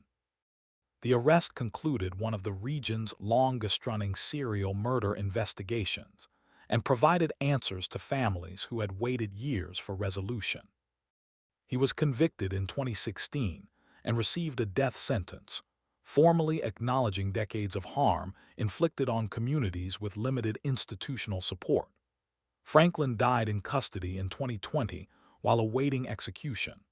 The case prompted national discussions about disparities in victim recognition, investigative prioritization, and the historical lack of resources allocated to cases involving marginalized populations. It also underscored the evolving role of forensic technology in addressing long-standing investigative gaps. Case 8. November 27, 2015, Colorado Springs, Colorado. A gunman opened fire at a Planned Parenthood clinic, killing multiple people and triggering an hours-long armed confrontation before being taken into custody. As responding teams attempted to evacuate civilians and secure the perimeter, the incident rapidly escalated into one of the region's most violent attacks on a medical facility, providing reproductive health services. Shots were fired both inside and outside the clinic during regular business hours, striking civilians, employees, and law enforcement officers attempting to reach wounded victims. The suspect moved between rooms and sightlines, forcing officers to establish containment zones while negotiating active gunfire. Nearby businesses and medical facilities initiated lockdown procedures as patrol units diverted traffic and tactical teams advanced. Multiple casualties were confirmed early in the response, underscoring the volatility of the situation as SWAT personnel gained incremental control of the surrounding area. Victims included clinic staff members providing routine care, patients present for scheduled appointments, and first responders who attempted to approach the building under fire. Deer lived in a remote rural area and had a long history of erratic behavior, sporadic employment, and strained interpersonal relationships. Prior police encounters documented disruptive conduct, contributing to a portrait of instability that aligned with statements from former neighbors and acquaintances. The contrast between his isolated lifestyle and the urban clinic setting intensified questions about motive and psychological state. Statements made by Deer following his arrest reflected disorganized thought patterns and a mixture of ideological references, prompting prosecutors to request comprehensive psychiatric evaluations. Mental health experts reviewed his verbal responses, behavioral history, and recorded interviews to assess functional capacity. Inconsistencies in his reasoning and cognitive presentation raised concerns about his ability to understand the proceedings or assist in his defense, shifting the investigation's emphasis toward competency determinations rather than traditional motive reconstruction. Deer surrendered after prolonged negotiation and was formally charged with multiple homicide and attempted homicide counts. However, successive judicial reviews concluded that he was incompetent to stand trial, citing persistent mental health impairments that prevented meaningful participation in legal proceedings. These rulings suspended forward movement on criminal prosecution, placing the case under continued clinical and judicial monitoring rather than advancing toward a jury trial. Deer remained confined in a state mental health facility, with no completed trial or sentencing phase to resolve criminal accountability. The absence of adjudication raised complex questions surrounding competency standards, long-term confinement authority, and the balance between due process and public safety. Families of victims and survivors expressed ongoing frustration with the open-ended status of the case, reflecting broader national debates over mental health treatment, ideologically motivated violence, and gaps in resolution for those affected by mass casualty incidents. Case 9. September 23, 2016, Burlington, Washington.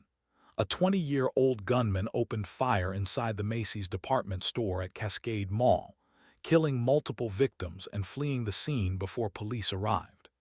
Initial confusion during evacuation complicated early response efforts as investigators began tracing the movements of the unidentified suspect caught briefly on interior cameras. 911 callers reported rapid gunfire erupting inside the women's clothing section shortly before closing hours, prompting an immediate multi-agency mobilization. Responders arriving at the mall found 5 victims fatally wounded and evidence suggesting the shooter had exited within minutes of the attack. Officers worked to secure the large commercial complex, clear remaining civilians, and collect early shell casing and trajectory data. The abruptness of the incident and lack of direct eyewitness identification increased reliance on surveillance footage to reconstruct the attacker's path through the store. Victims were civilians shopping near the end of the business day, representing a range of ages and backgrounds common to evening mall traffic. Seton had a documented history involving domestic violence incidents and court directives, including an order to surrender firearms that had not been fully enforced. Records reflected instability in personal relationships and interactions with law enforcement, contributing to contextual assessments once his identity emerged. The contrast between his documented behavioral concerns and the public nature of the attack intensified scrutiny over earlier intervention opportunities. Surveillance images released to the public showed a clear view of the suspect entering the store, enabling rapid crowdsourced tips. Vehicle information, address records, and prior law enforcement contacts helped narrow investigative focus. Detectives assembled a profile within 24 hours through coordinated reviews of digital evidence, witness statements, and background. Reports. The decisive combination of video footage and administrative records produced a near-immediate identification, allowing police to shift from evidence processing to targeted apprehension. Seton was located and arrested in Oak Harbor the following evening without resistance. Officers transported him to county custody, where he was charged with 5 counts of first-degree murder. Interviews and searches pursued potential ideological or interpersonal motives, but early indications suggested no broader network or accomplice involvement. The arrest brought rapid closure to the manhunt phase, though many investigative questions remained unresolved. He died by suicide in jail months later, terminating the legal process before trial, testimony, or formal sentencing could occur. The absence of courtroom proceedings left no definitive motive on record and limited public insight into the attack's underlying causes. His death prompted procedural reviews of inmate monitoring and highlighted broader issues surrounding firearm enforcement failures, behavioral red flags, and challenges in preventing impulsive public venue attacks. Case 10. February 20, 2016, Kalamazoo, Michigan. 6 people were killed across multiple locations during a night of random shootings, and investigators soon identified a 45-year-old Uber driver as the sole suspect. The attacks unfolded over several hours, creating widespread fear as authorities attempted to track a moving gunman whose identity was initially unknown. Gunfire first erupted at an apartment complex, where initial victims were shot in a residential parking area. Hours later, additional shootings occurred at a car dealership and a restaurant parking lot, each location producing more casualties with no apparent connection among the victims. During this period, Dalton continued transporting Uber passengers, completing ride requests in between attacks and leaving riders unaware of the unfolding violence. The extended timeline and shifting locations complicated early response efforts, prompting police to issue urgent public warnings as they attempted to contain the threat. Victims were unrelated civilians conducting routine activities in public spaces, including families, bystanders, and individuals visiting local businesses. Dalton had no prior violent criminal record and worked in insurance before supplementing his income with rideshare driving. Background information revealed little that aligned with typical markers of targeted violence, making the randomness of the attacks especially alarming. His outwardly unremarkable profile contrasted starkly with the severity and unpredictability of the shooting sequence. Investigators relied on witness accounts, surveillance footage, and ballistic comparisons to reconstruct the timeline across all 3 scenes. Shell casing analyses linked the shootings to a single firearm, while interviews with Uber passengers helped establish Dalton's location during key intervals. The absence of ideological statements, target patterns, or personal links led authorities to rule out political or extremist motives. Reconstruction efforts highlighted the rapid but disjointed progression of attacks, underscoring the challenges posed by mobile offenders. Police apprehended Dalton without resistance after locating his vehicle and conducting a controlled stop. During questioning, he made statements referencing psychological disturbances and beliefs that the Uber app was influencing his behavior, though evaluators found no coherent ideological framework. His remarks complicated assessments of mental state, but did not negate the extensive evidence establishing his culpability. The arrest ended a night of widespread alarm and enabled investigators to begin preparing a consolidated case. Dalton pled guilty in 2019 to all counts of murder and attempted murder, receiving a sentence of life imprisonment without the possibility of parole. His decision to forego trial left many motive questions unresolved, adding to public debate surrounding the unpredictability of mass violence in individuals without prior criminal histories. The case reinforced concerns about detection challenges, gaps in behavioral warning signs, and the complexities of assessing risk among otherwise routine community members. Case 1.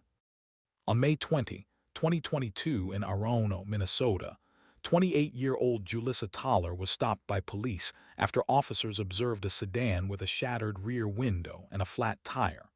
The driver appeared disoriented while surrounded by debris, tools, and personal items scattered throughout the interior. During the interaction, officers noted signs that suggested additional concerns beyond a routine traffic stop. The vehicle was impounded for further examination. Later that day, authorities discovered the body of Toller's 6-year-old son, Eli Hart, in the trunk. Investigators immediately redirected attention toward Toller as a primary subject of interest. The traffic stop was logged in the early morning hours. Responding officers documented the broken rear window, visible damage to the vehicle, and a strong odor from inside the cabin. Toller dismissed assistance and attempted to leave the scene, but police impounded the car due to safety concerns. Investigators began inventory procedures at a tow facility. Blankets, clothing, and trash were removed, revealing biological evidence consistent with recent trauma. Officers opened the trunk and located the body of a young child later confirmed as Eli Hart. The discovery transformed a simple vehicle stop into a homicide investigation. Forensic personnel were called to process the vehicle, and child welfare authorities were notified. No immediate explanation was provided by Toller, but early evidence contradicted the notion of an accidental event. Eli Hart was 6 years old, enrolled in elementary school, and involved in routine community activities. He lived between two households due to an ongoing custody arrangement involving his mother and father. Court records showed active motions regarding custody and welfare, highlighting documented concerns raised by Eli's father about Toller's stability and suitability as a caregiver. Social services had been contacted multiple times regarding the family. Reports described erratic behavior, mental health concerns, and law enforcement interactions involving Toller. Despite these documented issues, Eli spent scheduled time with his mother as part of the custody plan. The family system involved multiple agencies, including child protection workers and court officials. It would take only days for their quiet life to unravel. Detectives secured the vehicle and requested forensic processing. Ballistic evidence was recovered from the trunk area and passenger compartment. Spent casings were collected and documented. Autopsy results confirmed multiple gunshot wounds. Digital records were obtained through warrants for phone data, location history, and communication logs. Medical and social services documentation was reviewed to establish a timeline of custody disputes and prior warnings. Investigators mapped Toller's movements through surveillance footage, fuel purchases, and witness statements from locations visited earlier that morning. Firearm records were requested from retail systems. Custody files identified the extent of prior institutional involvement, revealing procedural decisions that preceded the homicide. Then, a single security camera revealed what had really happened. Ammunition purchase data from retail sources confirmed that Toller had acquired rounds compatible with the recovered ballistic evidence. Store surveillance documented the transaction days before the homicide. Investigators located the firearm disposal site through trace evidence and municipal waste collection logs. Surveillance footage from parking lots and traffic cameras placed Toller's vehicle in locations consistent with the reconstructed homicide timeline. Forensic reporting linked ammunition, casings, and projectile fragments. Based on these findings, authorities issued an arrest warrant. Toller was detained, transported to a county facility, and charged with multiple counts including first-degree murder. When confronted with the evidence, the suspect gave a statement that shifted the entire case. Toller was tried in Minnesota District Court. Prosecutors presented forensic reports, ballistic analysis, surveillance footage, communications data, and testimony from social workers and family members.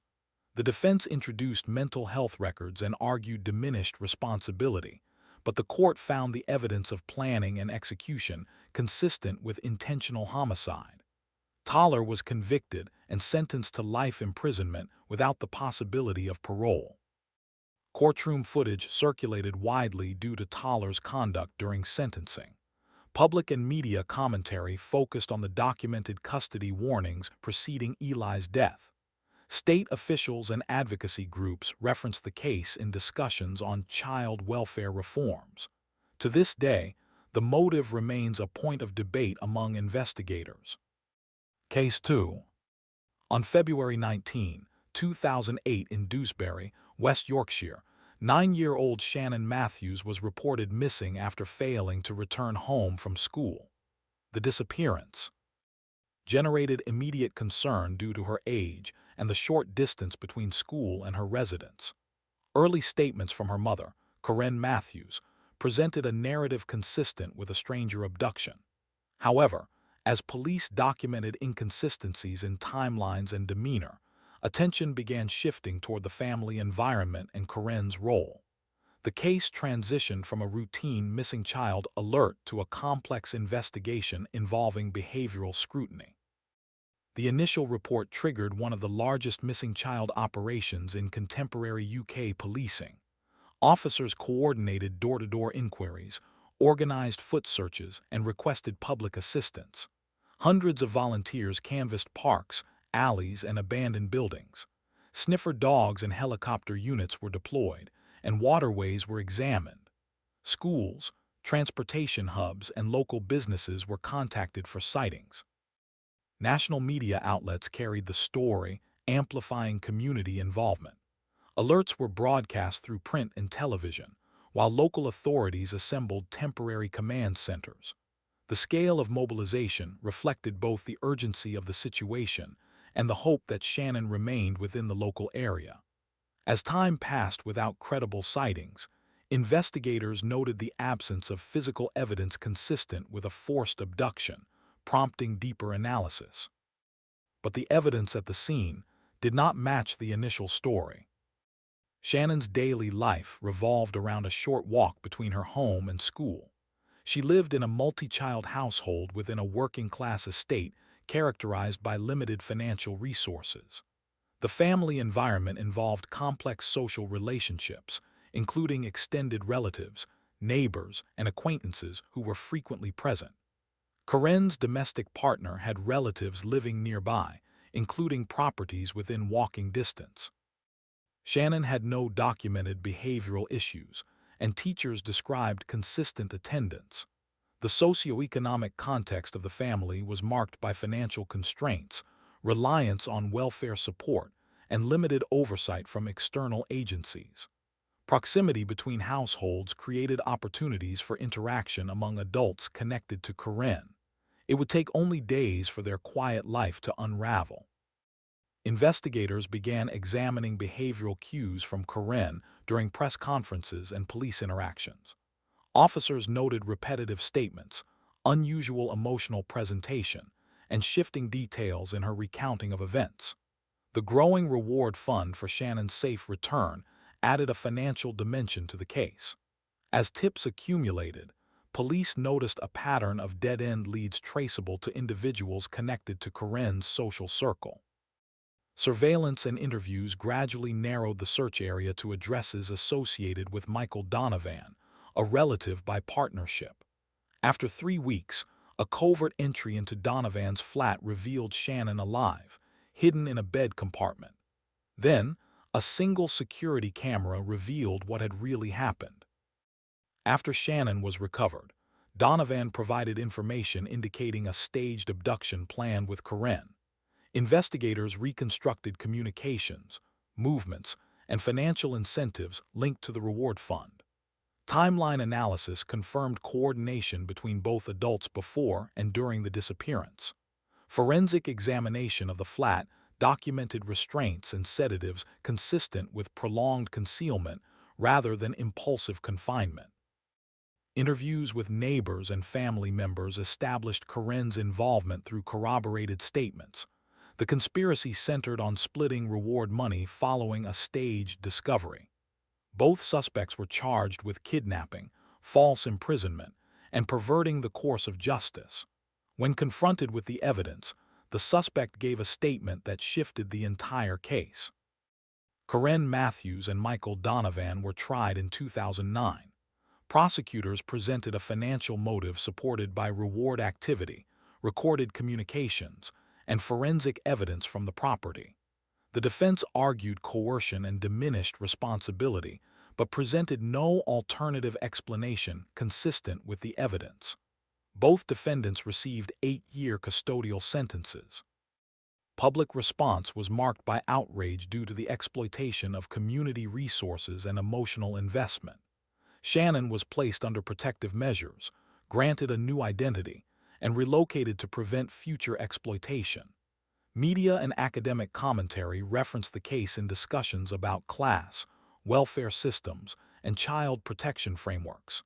To this day, the motive remains a point of debate among investigators. Case 3.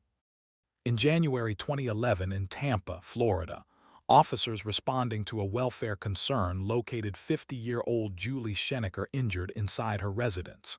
In separate rooms of the home, her 2 teenage children, 16-year-old Beau and 13-year-old Kelsey, were found deceased from gunshot wounds.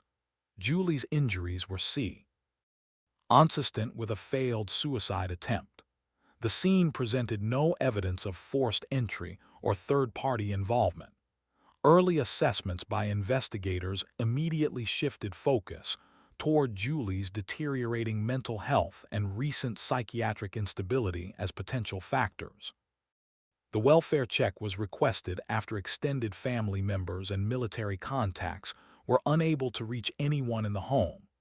Officers entered the property and conducted a protective sweep, locating Julie in a semi-conscious state and discovering the bodies of the children upstairs and in a vehicle in the garage. Emergency medical personnel transported Julie for treatment, while detectives secured the residence. Crime scene technicians documented firearm evidence, spent casings, blood patterns, and positional details indicating the shootings occurred hours before discovery. A handgun was recovered with ammunition consistent with the wounds. After initial processing, the residence was designated a homicide scene, and the investigation formally escalated.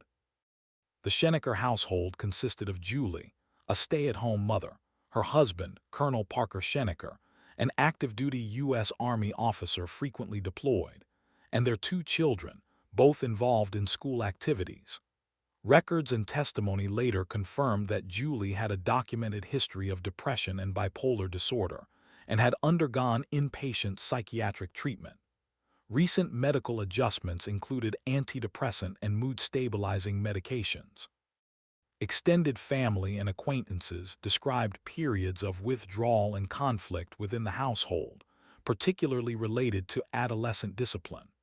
The combination of military family stressors, mental health challenges, and limited supervision during deployments formed the broader context. Detectives obtained Julie's medical records, reviewed prescription histories, and interviewed treating psychiatrists. Documentation confirmed recent changes in medication dosage and reported depressive episodes. Investigators recovered a receipt showing Julie had purchased a .38 caliber revolver days before the shootings. Her post-incident statements to officers and medical staff described a deliberate decision to kill the children while they were at home. Time of death estimates were corroborated by ballistic trajectories, blood pattern analysis, and digital device logs. The investigative timeline established that Bo was shot first in the vehicle after school, and Kelsey was shot later inside the home, followed by Julie's attempted suicide. The evidence aligned with intentional acts rather than spontaneous violence. Once stabilized, Julie was charged with 2 counts of first-degree murder. Competency evaluations were ordered to determine her ability to stand trial. Forensic psychiatrists concluded she understood the nature of the charges and the legal process. The prosecution rejected an insanity defense, citing planning behavior, firearm acquisition, and coherent post-incident statements. The defense presented extensive mental health evidence, but did not dispute that Julie committed the shootings. The court found sufficient grounds to proceed, and a jury evaluated both the factual and psychiatric components. These determinations formed the basis for the legal breakthrough in the case. Julie Schenecker was convicted on both counts and sentenced to life imprisonment without the possibility of parole. Public reaction reflected divided opinions. Some viewed the case primarily through the lens of mental illness and system failures, while others emphasized premeditation and responsibility. Colonel Schenecker later became active in public discussions on grief, resilience, and the impact of family mental health issues, establishing support initiatives in his children's names. Julie remains incarcerated in the Florida State Prison System, periodically filing mental health-related appeals and requests for review. To this day, debate continues regarding the weight of psychiatric illness in the legal outcome. Case 4. Between 2014 and 2015 in Bellefontaine, Ohio, multiple unexplained child deaths occurred within the same household. The first incident was attributed to sudden infant death and drew limited suspicion. Months later, a second child died unexpectedly, prompting renewed concern. When a third young son died in similar circumstances, medical staff and law enforcement recognized a pattern that could not be dismissed as coincidence. Scrutiny shifted toward the mother, Brittany Pilkington, as the only consistent adult present during each death. The trigger for the homicide review began with the death of Brittany's infant son, Niall, in July 2014. Medical personnel noted no signs of assault, and the cause was recorded as sudden infant death syndrome. In April 2015, 4-year-old Gavin was found unresponsive in bed, again with no immediate signs of injury. The second death raised internal concerns among first responders, pediatricians, and social civic workers. In August 2015, 3-month-old Noah died under similar circumstances. 3 deaths within 13 months pushed the case out of medical anomaly territory. Emergency personnel reported inconsistencies in Brittany's demeanor, and the absence of environmental risk factors prompted a shift from medical to criminal inquiry. As investigators compared timelines, locations, and witness availability, the theory of natural causes collapsed. The family structure consisted of Brittany, her husband Joseph, their children, and extended relatives periodically involved in caregiving. The household had documented marital strain and a history involving previous relationships, creating a complex relational environment. Statements and later psychiatric assessments described a jealousy motive rooted in Brittany's perception that Joseph favored the boys over their surviving daughter. Historical records revealed Brittany's own experiences with abuse, contributing to emotional instability. Cognitive testing during the case identified intellectual limitations that affected her reasoning and coping abilities. These dynamics formed the context in which the crimes occurred. It would take only days for their quiet life to unravel. Investigators identified a pattern absent in typical sudden infant deaths. Forensic pathologists evaluated pulmonary congestion, petechial hemorrhaging, and oxygen deprivation indicators consistent with smothering rather than natural causes. Interviews with Brittany produced contradictory statements about sleep arrangements and discovery circumstances. During forensic questioning, she described placing blankets over the children's faces and holding them there until they ceased moving. Her confession aligned with physical findings, establishing suffocation as the cause. Psychiatric evaluations were ordered to assess competence, decision-making capacity, and potential mental illness. Then, a single security camera revealed what had really happened. Prosecutors charged Brittany with multiple counts of aggravated murder. Initial filings contemplated the death penalty due to the aggravating factor of multiple victims. Defense counsel negotiated on the basis of diminished capacity and significant mental health concerns. Ultimately, prosecutors removed the death penalty in exchange for guilty pleas on 3 counts. The plea eliminated the need for trial testimony from medical experts and family members and ensured a permanent custodial outcome. When confronted with the evidence, the suspect gave a statement that shifted the entire case. Brittany Pilkington was sentenced to 3 consecutive life terms without the possibility of parole. Child Protective Services intervened to remove the surviving daughter from the environment, placing her with alternative caretakers under confidentiality protections. Public reaction reflected anger, confusion, and debate surrounding the role of mental illness and cognitive impairment in sentencing. Advocacy groups cited the case as evidence of systemic gaps in monitoring high-risk families after repeated infant deaths. Pilkington remains incarcerated in the Ohio prison system, periodically referenced in discussions about neonaticide, forensic pathology, and maternal mental health.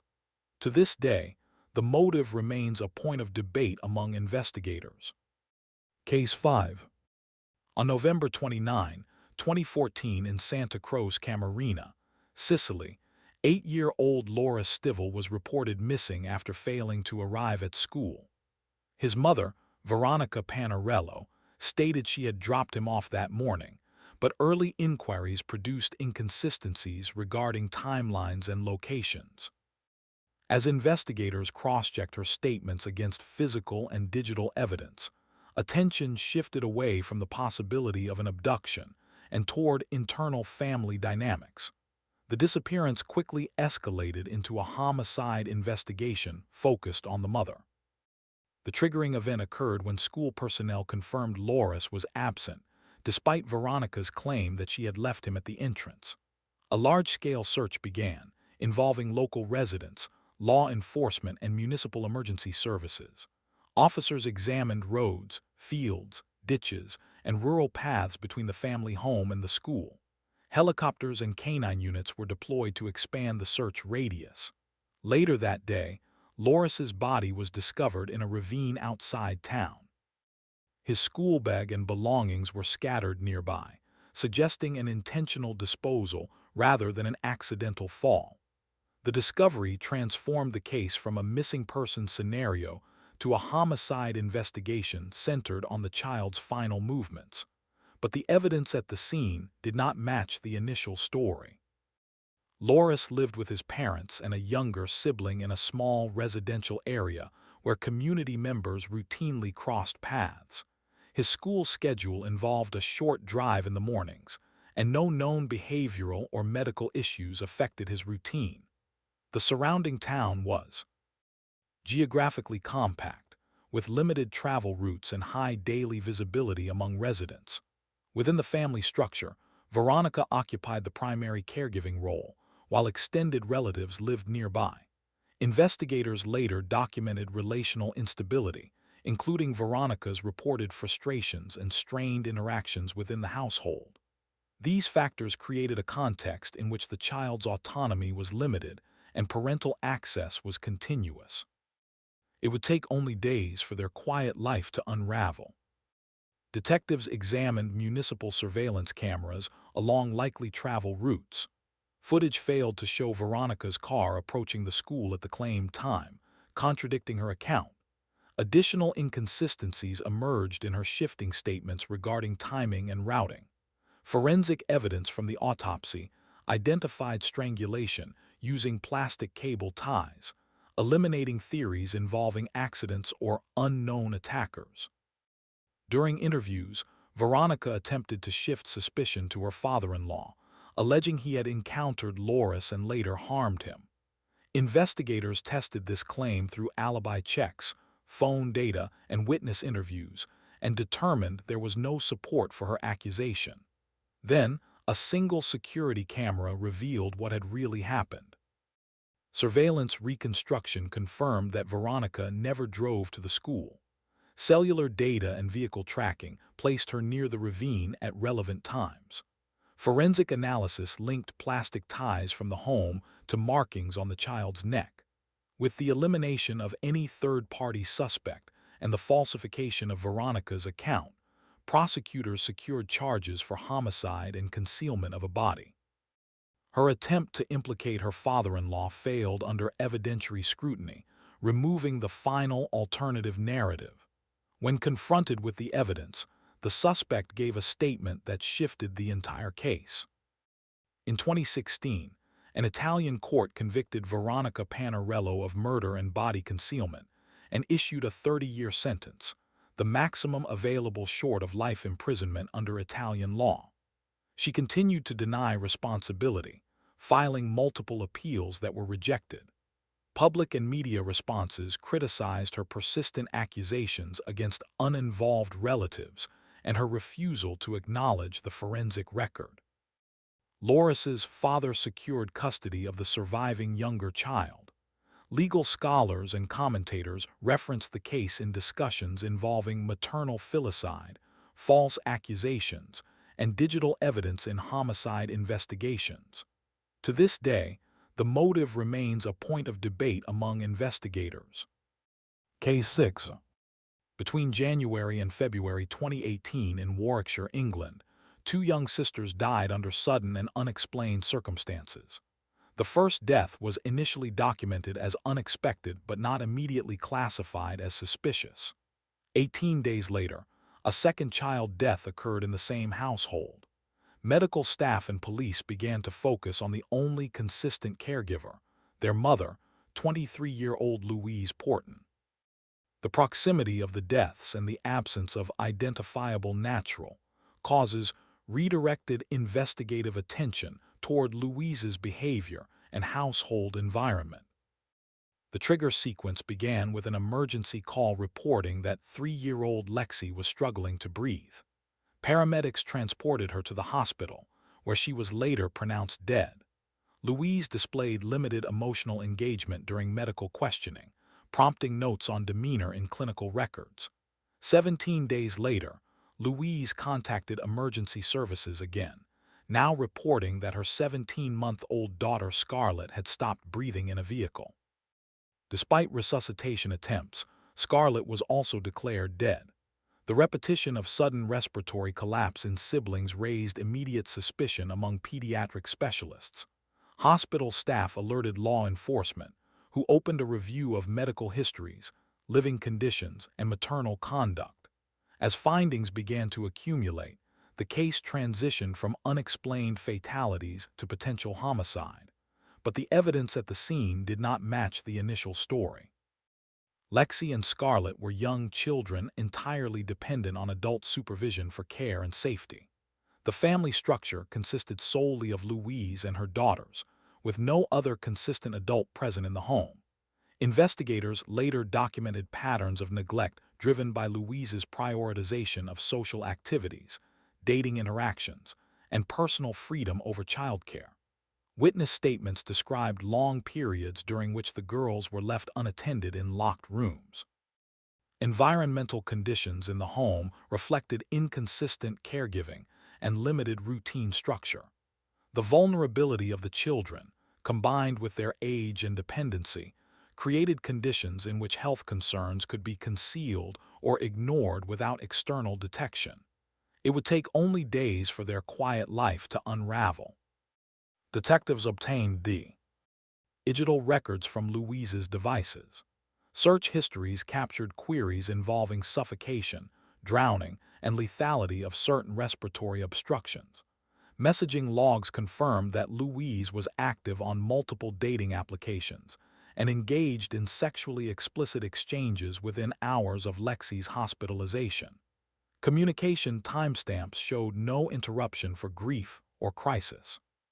Forensic pathology on both children reported congestion, petechial hemorrhaging, and airway obstruction markers consistent with deliberate suffocation. Cell tower data, travel times, and emergency call logs enabled reconstruction of the timeline surrounding Scarlett's death in the vehicle. Then, a single security camera revealed what had really happened. Forensic evidence indicated both children were intentionally smothered. Behavioral analysis and digital records established a motive centered on removing perceived obstacles to Louise's social and sexual activities. Prosecutors framed the case as premeditated homicide rather than impulsive violence, citing research history, messaging patterns, and absence of maternal attachment indicators. With forensic pathology confirming non-accidental asphyxiation in both deaths, Louise was arrested and charged with 2 counts of murder. When confronted with the evidence, the suspect gave a statement that shifted the entire case. Louise Porton was convicted of both murders and sentenced to life imprisonment with a minimum term of 32 years. Media coverage labeled her as prioritizing dating and nightlife over childcare, framing the case as driven by self-interest rather than mental illness. Public commentary emphasized the calculated nature of the acts, particularly the short interval between deaths and the digital evidence of planning. Louise filed appeals asserting misinterpretation of medical evidence and investigative bias, but none were successful. She remains incarcerated within the UK prison system under restricted status. To this day, the motive remains a point of debate among investigators. Case 7. In May 2007, in Kurim, Czech Republic, footage intercepted by a neighbor's baby monitor revealed a naked boy restrained in a small room. The unexpected broadcast prompted immediate alarm due to the apparent severity of the child's condition. The image of bruising, confinement, and visible distress rapidly drew attention toward the household of 31-year-old Clara Maurava. Police opened an emergency investigation, and the presence of multiple minors in the home intensified concerns about broader abuse. The discovery marked the beginning of a case involving cult influence, coercive control, and concealed identities. The triggering event occurred when a neighbor attempting to set up a baby monitor unexpectedly received a video feed showing a child confined and begging for help. The neighbor reported the footage to authorities, who initiated a forced entry into the Maurava residence. Inside, law enforcement located Clara's sons, Andrej and Jacob, both bearing signs of prolonged physical abuse. They were malnourished and exhibited bruises, burns, and scars consistent with repeated assaults. Investigators documented makeshift cages, restraints, and locked rooms used to confine the boys. The evidence contradicted any suggestion of accidental harm or single-incident violence. The home was secured as a crime scene. Medical teams removed the children for examination, and authorities prepared for an expansive investigation. But the evidence at the scene did not match the initial story. Andrej and Jacob lived with their mother Clara, who had been raising them within an insular environment shaped by religious sect influence and psychological manipulation. Clara was not acting alone. Her sister and a woman named Barbara, an adult impersonating a teenage girl, played central roles in the household. Barbara posed as a vulnerable minor, embedding herself into the family structure and gaining leverage over Clara through emotional and ideological pressure. Sect members promoted obedience, punishment, and ritualistic practices framed as spiritual discipline. The boys' isolation, combined with cult influence and adult impersonation, created conditions of total control. It would take only days for their quiet life to unravel. Investigators expanded the inquiry beyond the immediate household. Medical examinations documented burns, cuts, forced starvation, and evidence of restraint consistent with long-term torture. Psychologists determined that Clara was subjected to coercive control by sect leadership, reducing resistance and facilitating compliance with abusive directives. Forensic teams analyzed communication records, letters, and digital media referencing a sect known as the Grail Movement. Testimony and phone data linked additional adults to the ideology and to prior interactions with the children. The combination of injury documentation and cult network mapping established that the abuse was systemic, rather hand spontaneous. Then, a single security camera revealed what had really happened. Authorities identified multiple individuals connected to the sect, including Clara's sister and Barbara. After the raids, Barbara fled the country and was located months later in Norway, living under a new identity and again impersonating a minor. Her capture confirmed that impersonation and manipulation were deliberate strategies rather than misunderstandings. Prosecutors charged several sect members with abuse-related offenses. Cooperation from some defendants led to further evidence of planning, psychological domination, and collective participation. When confronted with the evidence, the suspect gave a statement that shifted the entire case. Trials were held in 2008, resulting in sentences ranging from 5 to 10 years for those involved, including Clara. Media coverage criticized the penalties as disproportionately lenient given the severity of the abuse. Public outrage grew, especially after revelations about the sect's international dimensions and Barbara's escape and recapture. International outlets reported extensively on the case, highlighting failures in child protection and the difficulty of detecting abuse concealed within cult frameworks. Andrej and Jacob were placed in long-term protective custody, shielded from further sect influence. To this day, the motive remains a point of debate among investigators. Case 8. On November 2, 1997 in San Marcos, California, police entered a suburban residence and discovered 4 deceased boys alongside their injured mother, 33-year-old Susan Eubanks. The boys had been shot at close range with a handgun. Susan had a non-fatal gunshot wound indicating a suicide attempt. No signs of forced entry or fleeing assailants were present, and the weapon was recovered inside the home. The combination of multiple child victims and a surviving parent immediately focused suspicion on Susan as the primary actor in the incident. The triggering event was initiated when a family member contacted law enforcement after a disturbing phone call in which Susan expressed suicidal intent and made cryptic references to ending things. Officers arrived for a welfare check, gaining entry when no one responded at the door. They found Susan on the floor with a gunshot wound to the abdomen. In separate bedrooms and hallways, they located 14-year-old Brandon, 7-year-old Austin, 6-year-old Brigham, and 4-year-old Matthew, all deceased. Emergency medical services confirmed that the boys had been shot execution style. Investigators secured the scene, recovered a .38 caliber revolver, and documented spent shell casings. Evidence indicated that several hours had passed between the killings and discovery. But the evidence at the scene did not match the initial story. The victims were siblings ranging from preschool age to early adolescence. They lived with their mother in a home characterized by ongoing financial instability, substance abuse issues, and volatile romantic relationships.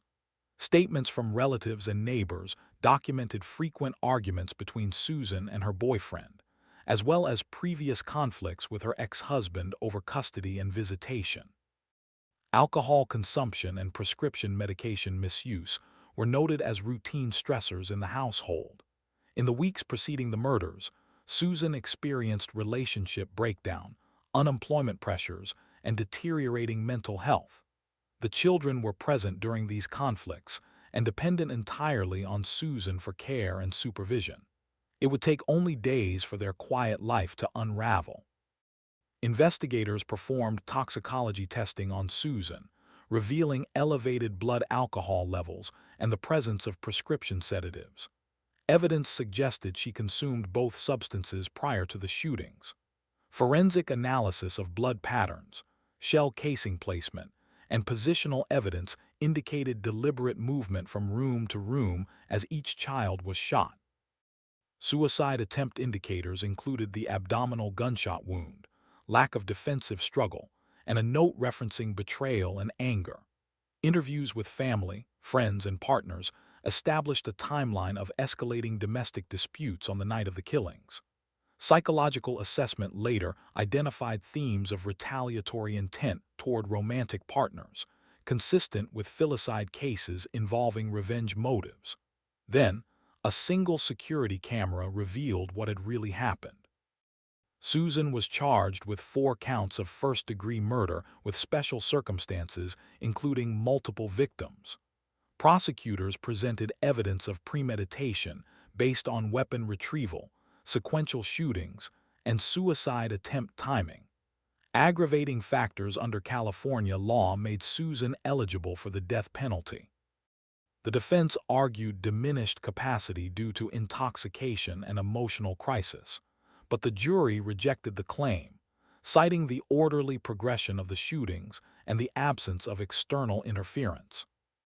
The court found Susan guilty on all counts, and she was sentenced to death.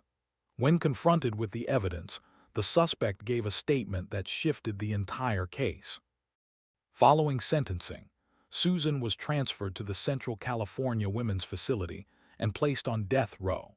In later years, shifts in capital punishment policy and successful appeals regarding sentencing procedures led to her sentence being converted to life without the possibility of parole. Surviving family members expressed dissatisfaction with the commutation, asserting that the severity of the crimes warranted execution. Susan has continued to exhibit limited remorse, framing her actions in terms of personal suffering rather than accountability. Her case remains one of the most widely cited examples of maternal filicide involving multiple siblings. To this day, the motive remains a point of debate among investigators. Case 9, Dominique Citre's 8 neonaticide murders. In July 2010, in Villers-aux-Tertres, France, utility workers performing garden excavation uncovered human infant remains on a residential property linked to 45-year-old nurse's aide Dominique Citre's. Initial assumptions of a historic burial were dismissed when forensic teams identified multiple remains, suggesting repeated neonaticide rather than a single incident. Within hours of police questioning, Dominique admitted to killing newborn children at home over a period spanning decades. The confession introduced a case of serial maternal neonaticide unprecedented in modern French criminal history. The triggering event began when a couple renovating their newly purchased home contacted authorities after gardeners uncovered skeletal remains wrapped in plastic. Police secured the property and expanded excavation to the garage, garden, and adjacent soil. Additional remains were located in bags and shallow graves, prompting the involvement of forensic anthropology teams. Early pathology confirmed the remains belonged to newborns. Investigators traced previous residency to Dominique, who was brought in for questioning. She disclosed that multiple births and killings had occurred in secrecy at the property over many years. Forensic teams cataloged remains, dating material, and burial positions to document the scale of the offenses. The transition from a single discovery to a serial homicide investigation occurred rapidly, but the evidence at the scene did not match the initial story. The victims were 8 newborn infants delivered in secret by Dominique over a span of approximately 17 years. Dominique concealed each pregnancy from her husband, daughters, and medical personnel, avoiding prenatal care and wearing loose clothing to obscure physical changes. Births occurred at home without assistance in bathrooms or bedrooms, and infants were killed immediately after delivery. The home environment maintained strict secrecy, supported by Dominique's role as a caregiver and her control over household spaces. During interviews, she claimed motives rooted in trauma from childhood sexual abuse by her father, stating she feared becoming pregnant by him despite having a husband. Familial secrecy and psychological defenses created conditions in which repeated neonaticide went undetected. It would take only days for their quiet life to unravel. Forensic teams worked to date remains using bone mineralization and container materials. Pathology ruled out congenital disorders and confirmed that the newborns had been viable at birth. Pattern analysis identified consistent suffocation and negligence markers. Investigators compared Dominique's confession with forensic chronology to confirm the sequence of births and deaths. Hospital records showed no obstetric history, supporting the claim that all pregnancies were concealed. Interviews with family confirmed ignorance of the pregnancies, while neighbors reported no visible signs of childbirth. Prosecutors corroborated Dominique's statements through independent forensic timelines and burial stratigraphy. Then, a single security camera revealed what had really happened. Police filed charges for multiple counts of homicide, classifying the incidents as neonaticide rather than fetal death or abandonment. Dominique underwent psychiatric evaluation to assess trauma, dissociation, and risk of reoffending. Experts described her as emotionally detached but competent and not psychotic at the time of the crimes.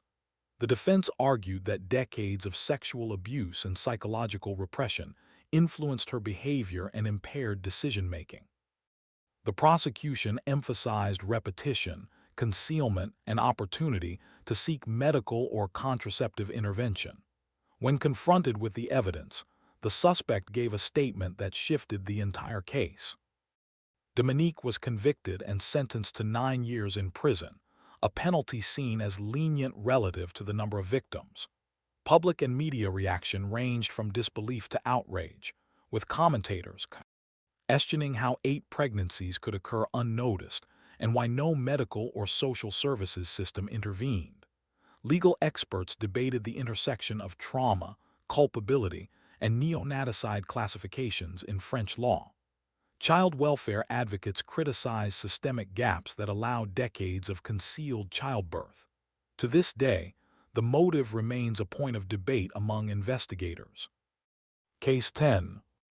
On November 5, 2001, in Pennsylvania, 28-year-old Dr. Andrew Bagby was found dead in a state park with multiple gunshot wounds. Investigators determined that the murder weapon was a .22 caliber handgun, a model recently purchased by his ex-partner, 40-year-old Canadian physician Dr. Shirley Turner. Witness interviews established that Andrew had met Turner the night before his death.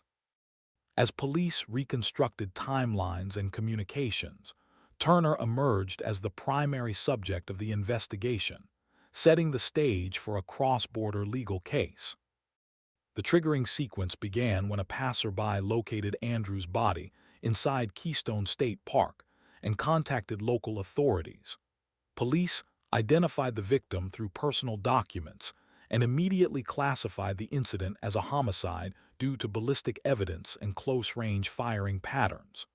Forensic technicians recovered shell casings consistent with a handgun known to be owned by Turner. Phone records and airline data showed she had traveled from Iowa to Pennsylvania the night before the murder and returned shortly after.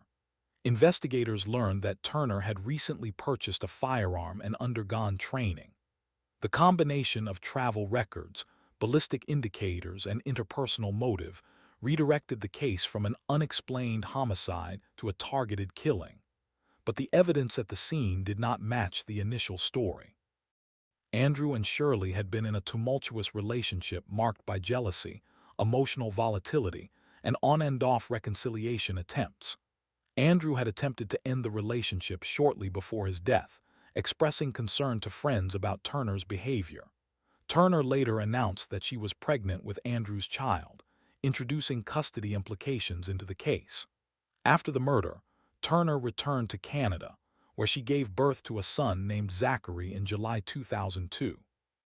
The cross-border nature of the case, combined with custody disputes and extradition requests, created a complex legal landscape. It would take only days for their quiet life to unravel. investigators in the United States filed extradition requests to bring Turner back to face homicide charges. Canadian courts granted her bail multiple times during the process, citing the absence of a criminal conviction and the need to consider Turner's parental rights. Psychological evaluations revealed a history of unstable relationships, threats of self-harm, and controlling behavior toward former partners. Witnesses documented stalking, harassment, and persistent interference in Andrew's life. Legal proceedings slowed as appeals, mental health assessments, and custody hearings accumulated. Then, a single security camera revealed what had really happened. The judicial turning point came through bail rulings and custody litigation surrounding Zachary. Despite warnings from Andrew's parents and law enforcement about Turner's instability, courts continued to release her on bail with limited conditions. Bagby's parents were granted supervised visitation rights with Zachary, but Turner retained primary custody. As extradition proceedings approached resolution and Turner faced the likelihood of being handed over to U.S. authorities, risk indicators escalated. When confronted with the evidence, the suspect gave a statement that shifted the entire case. On August 18, 2003, Turner drugged 13-month-old Zachary with Ativan, strapped him to her chest, and jumped from a pier in Conception Bay, Newfoundland. Both drowned. The murder-suicide drew international attention and prompted public scrutiny of Canada's bail and child protection systems. Andrew's close friend Kurt Kewen later documented the case in the film Dear Zachary, which highlighted judicial failures and the devastating impact on both families. Turner never stood trial for Andrew's murder, and no U.S. proceedings occurred posthumously. In 2005, Canada enacted Bill C-464, granting judges broader authority to deny bail to defendants considered a risk to children or the public. To this day, the motive remains a point of debate among investigators. Case 1.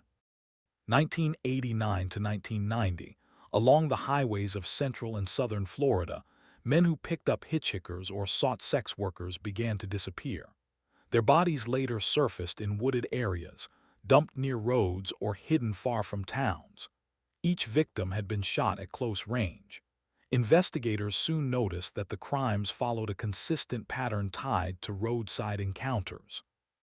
Within weeks, attention shifted away from random violence and toward a single female drifter who had been seen traveling with the victims shortly before their deaths. The case first emerged on December 1, 1989, when the body of Richard Mallory was discovered in a remote area of Volusia County, Florida. He had been shot multiple times, and his vehicle was missing. Witnesses later confirmed he had been last seen with a woman along the highway. In the following months, additional men were found dead under similar circumstances across several counties. Each victim had suffered gunshot wounds, and their cars were later located abandoned or sold. While early reports suggested robbery, the growing number of cases raised concerns of a serial offender. The evidence at the scenes did not match a spontaneous crime. The victims shared notable similarities. They were adult men, most middle-aged, many of whom had encountered a woman offering sex or companionship along Florida highways. Several victims had personal vehicles that were later stolen and resold. Their daily routines placed them in isolated locations, making them vulnerable to attack. Investigators confirmed that the victims had no connection to one another beyond their encounters with the same woman. The suspect was identified as Aileen Wuornos, a drifter who relied on roadside solicitation for survival. It would take only days for her transient lifestyle to unravel under scrutiny.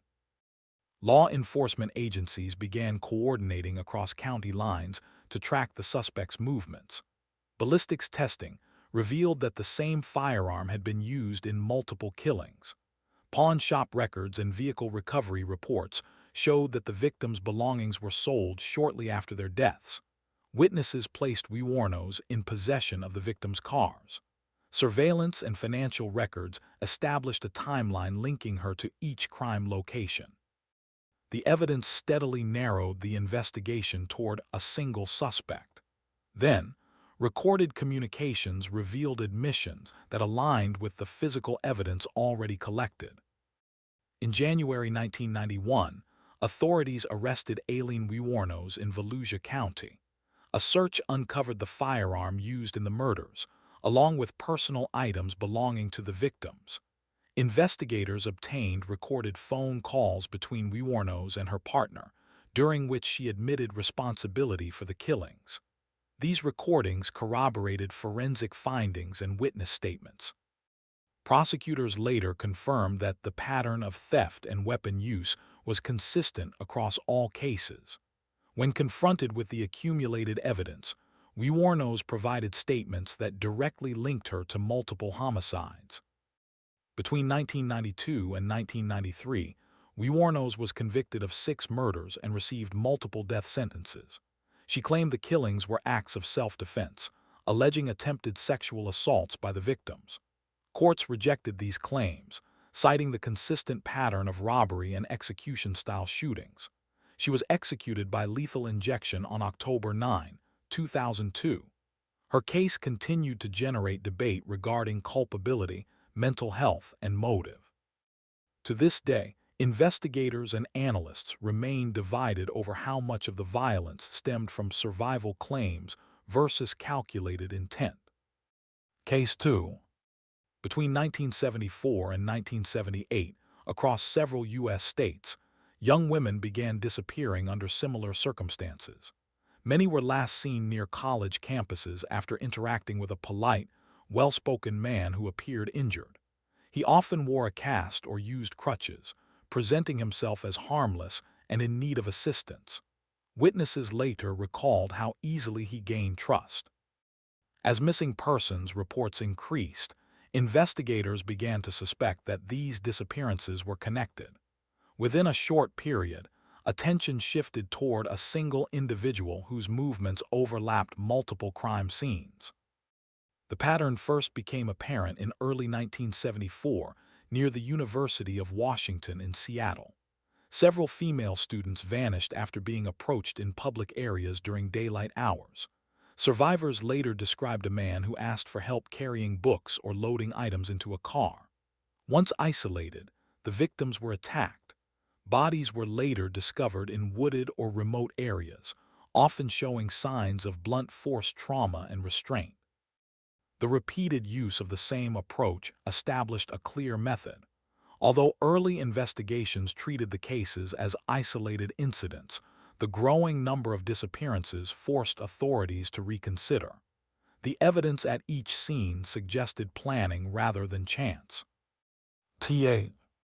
Victims were predominantly college-aged women who shared similar routines involving campuses, libraries, and public transit areas.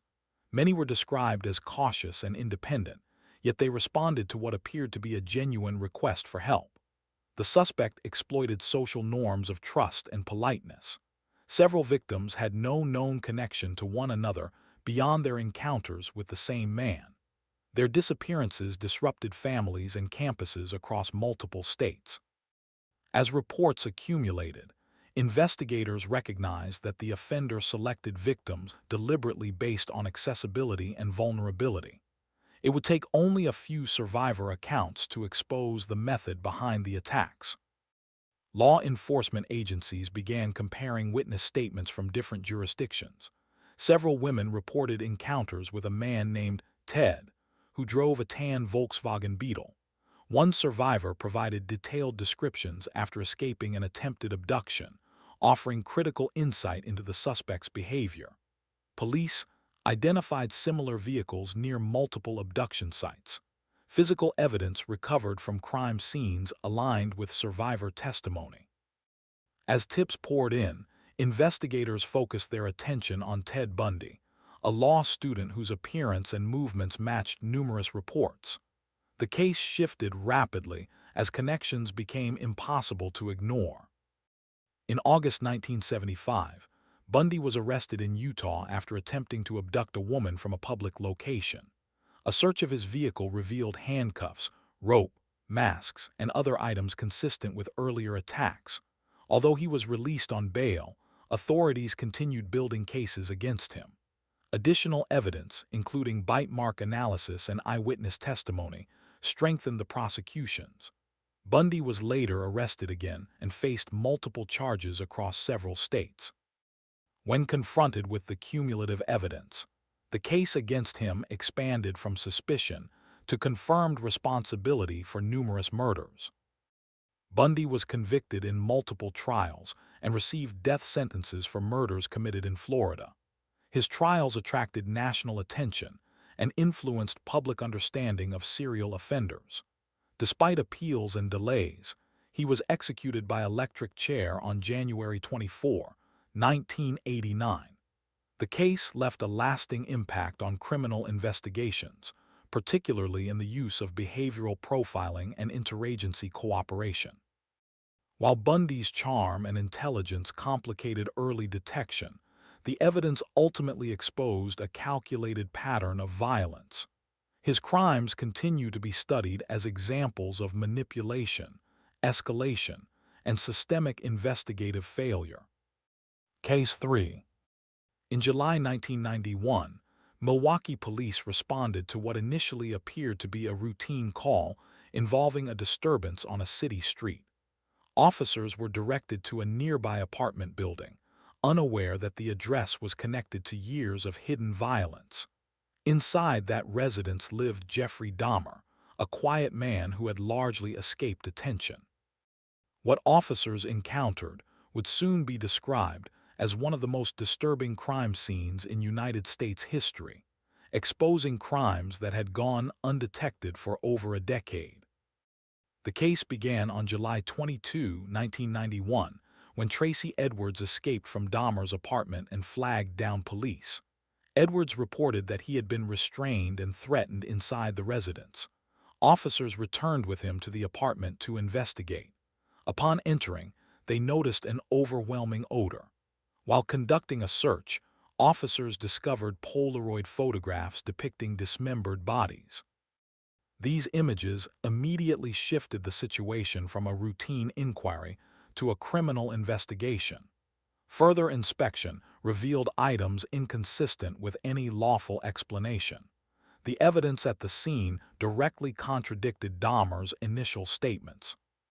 Dahmer's victims were primarily young men, many of whom were encountered in public spaces such as bars, shopping centers, and transit areas. He approached them with offers of money for companionship, photographs, or alcohol. Once inside his apartment, the victims were drugged and restrained. Many were isolated from family or social support networks, making their disappearances less likely to draw immediate attention. The victims had no connection to one another beyond their contact with Dahmer.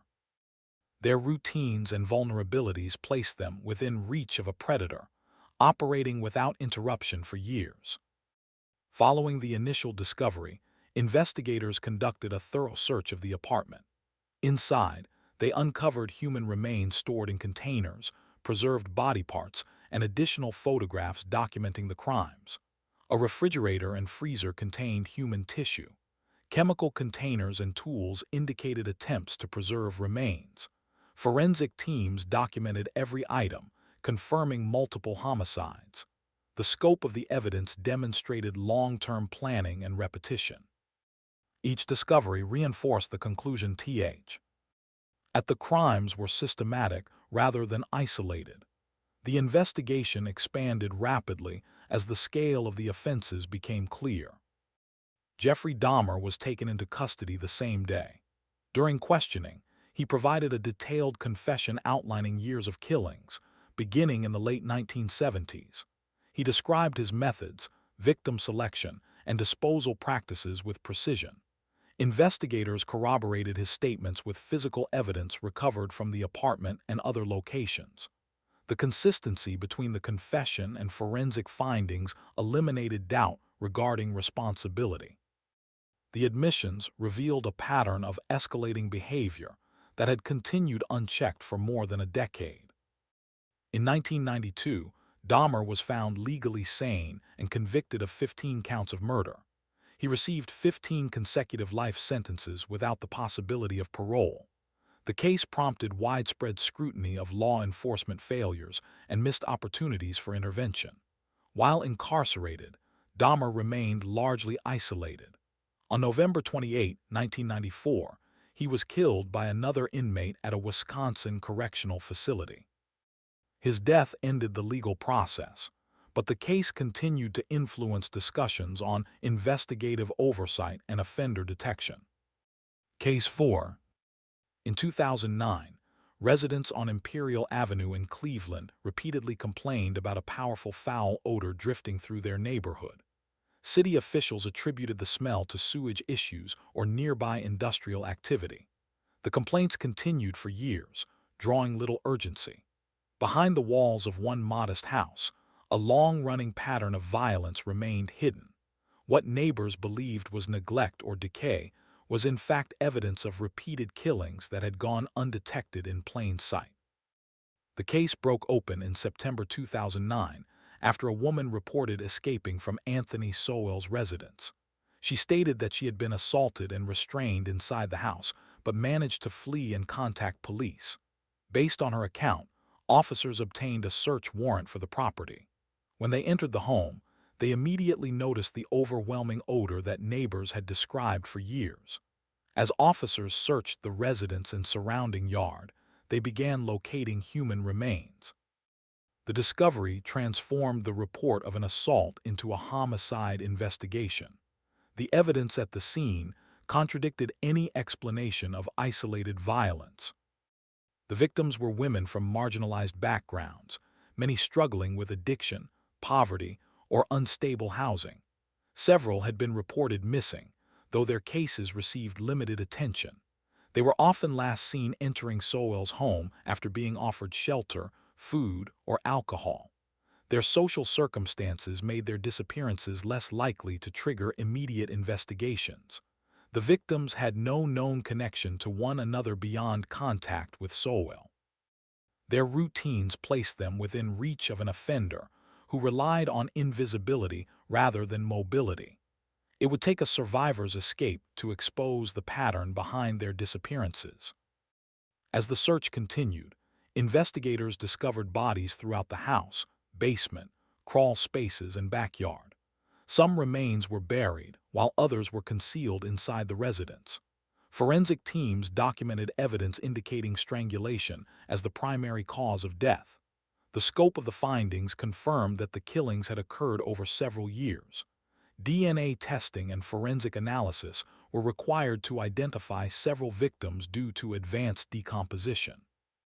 Each discovery reinforced the conclusion that the crimes were methodical and repeated, not spontaneous acts of violence. Anthony Sowell was arrested and charged with multiple counts of aggravated murder, kidnapping, rape, and abuse of a corpse. DNA evidence linked him directly to the victims, and survivor testimony corroborated the pattern of assault and confinement. Prosecutors established that Sowell had a prior conviction for sexual assault, placing him under scrutiny for repeat offenses. The physical evidence recovered from the home supported the accounts of surviving witnesses. When confronted with the evidence, Sowell did not provide a credible explanation for the remains found on his property. In 2011, Sowell was convicted on 82 counts, including 11 counts of aggravated murder. He was sentenced to death by lethal injection. The case prompted widespread criticism of systemic failures, including ignored complaints and inadequate responses to missing persons reports. While on death row, Sowell developed serious health issues. He died in custody in February 2021 before his execution could be carried out. The case remains a stark example of how prolonged neglect allowed repeated killings to continue unnoticed. Case 5. From the 1960s through the early 2000s, dozens of women across the United States were found dead under circumstances that appeared isolated and unrelated. Many cases were ruled accidental, natural, or left unresolved. The deaths occurred in cities large and small, spread across multiple states, with no obvious suspect connecting them. For decades, the pattern remained hidden. Only years later would investigators determine that these scattered cases were linked to a single individual who had moved quietly across the country. The case shifted in the early 2010s when DNA testing in California reopened several unsolved murders from the late 1980s. Evidence recovered from crime scenes was re-examined using modern forensic techniques. The results matched a man already in custody on unrelated charges. Investigators soon realized that the same individual had been present in multiple jurisdictions where similar deaths had occurred. What initially appeared to be separate cold cases began to align. The new forensic evidence contradicted earlier conclusions and suggested homicide rather than accidental death. The victims were primarily women living on the margins of society. Many struggled with homelessness, addiction, or unstable living conditions. Several were involved in sex work or transient lifestyles, which limited consistent contact with family or authorities. Their disappearances often did not trigger immediate investigations. In many cases, their deaths were attributed to overdoses or health issues. The lack of attention allowed the perpetrator to continue operating without detection. The victims shared no personal connection to one another, beyond their encounters with the same man in different locations. As investigators revisited older cases, the suspect began providing detailed confessions. He described murders spanning decades, often recalling names, locations, and circumstances with accuracy. He produced drawings of victims from memory, which were later matched to missing persons cases across multiple states. Law enforcement agencies coordinated nationally to verify each claim. Many confessions were supported by independent evidence, including travel records and forensic findings. The scale of the investigation expanded rapidly as connections emerged between cases once believed unrelated. Authorities confirmed that the suspect was responsible for an unprecedented number of murders. Verified admissions linked him to dozens of killings across at least 19 states. The consistency of method and corroborated details led investigators to identify him as the most prolific serial killer in U.S. history. His confessions provided answers to families who had waited decades for resolution. The evidence established a clear pattern of strangulation and disposal designed to avoid detection. The case fundamentally altered national understanding of serial homicide statistics. Samuel Little was convicted in California and sentenced to life in prison without the possibility of parole. He remained incarcerated while continuing to assist investigators in identifying victims. In December 2020, he died in prison at the age of 80. At the time of his death, efforts to identify additional victims were ongoing. Law enforcement agencies continue to review his confessions and drawings. The case remains open-ended, with many victims still unnamed, and their deaths only recently acknowledged as homicide. Case 6. In November 2022, in the small college town of Moscow, Idaho, 4 university students were found stabbed to death inside an off-campus residence. The home, located near the University of Idaho, showed no signs of forced entry. The victims had been attacked during the early morning hours while inside what was considered a safe and familiar space. News of the killing spread quickly, shattering the sense of security in the community. As details emerged, investigators confirmed that the crime scene suggested a targeted and deliberate act. The investigation began in the early hours of November 13, 2022, when police responded to a report of an unconscious person at the residence. Upon entering the home, officers discovered 4 victims with fatal stab wounds. The coroner later confirmed that the attacks had occurred while the victims were asleep or in their bedrooms. The brutality of the scene prompted immediate involvement from state and federal agencies. The house was secured, evidence was preserved, and the area was canvassed for witnesses. Despite limited initial information, authorities stated that the scene indicated a focused attack rather than random violence. The victims were all university students with active social lives and no known involvement in criminal activity. They were described as maintaining normal routines centered around academics, friendships, and campus events. Two additional roommates were present in the home that night but were unharmed. Investigators found no evidence suggesting that the victims were engaged in high-risk behavior. Their lack of known enemies or threats complicated early efforts to identify a motive. It would take only days for investigators to determine that the offender had likely studied the residence and its occupants. As the investigation expanded, authorities analyzed forensic evidence collected at the scene. A knife sheath recovered from one of the bedrooms became a central focus. Surveillance footage from nearby cameras captured a white sedan repeatedly circling the neighborhood before and after the estimated time of the murders. Cell phone data revealed that a suspect's device had traveled near the residence multiple times prior to the killings. Digital records established a timeline of movements consistent with premeditation. The combined evidence began to form a clear path toward a single suspect. In December 2022, investigators identified Brian Koberger, a graduate student studying criminology at a nearby university, as the primary suspect. DNA recovered from the knife sheath was matched to Koberger through genealogical analysis. Surveillance footage tracked his vehicle across state lines following the murders. Phone records placed him in the vicinity of the crime scene on multiple occasions. He was arrested at his family's home in Pennsylvania without incident.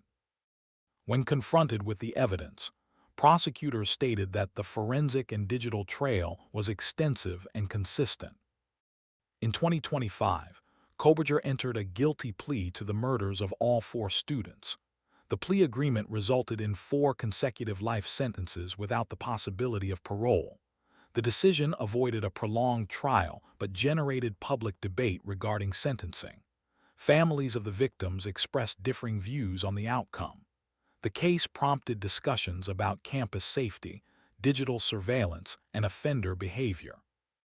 Koberger remains incarcerated, and the motive behind the killings has not been fully explained, leaving lingering questions for investigators and the public.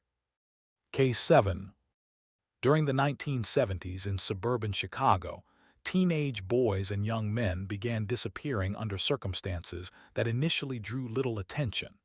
Many were runaways or casually employed laborers, last seen leaving with someone they believed offered work or assistance.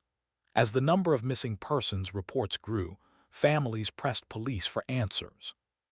The investigation eventually centered on a quiet residential neighborhood, where evidence would lead officers beneath a seemingly ordinary home and expose one of the most extensive murder cases in American history.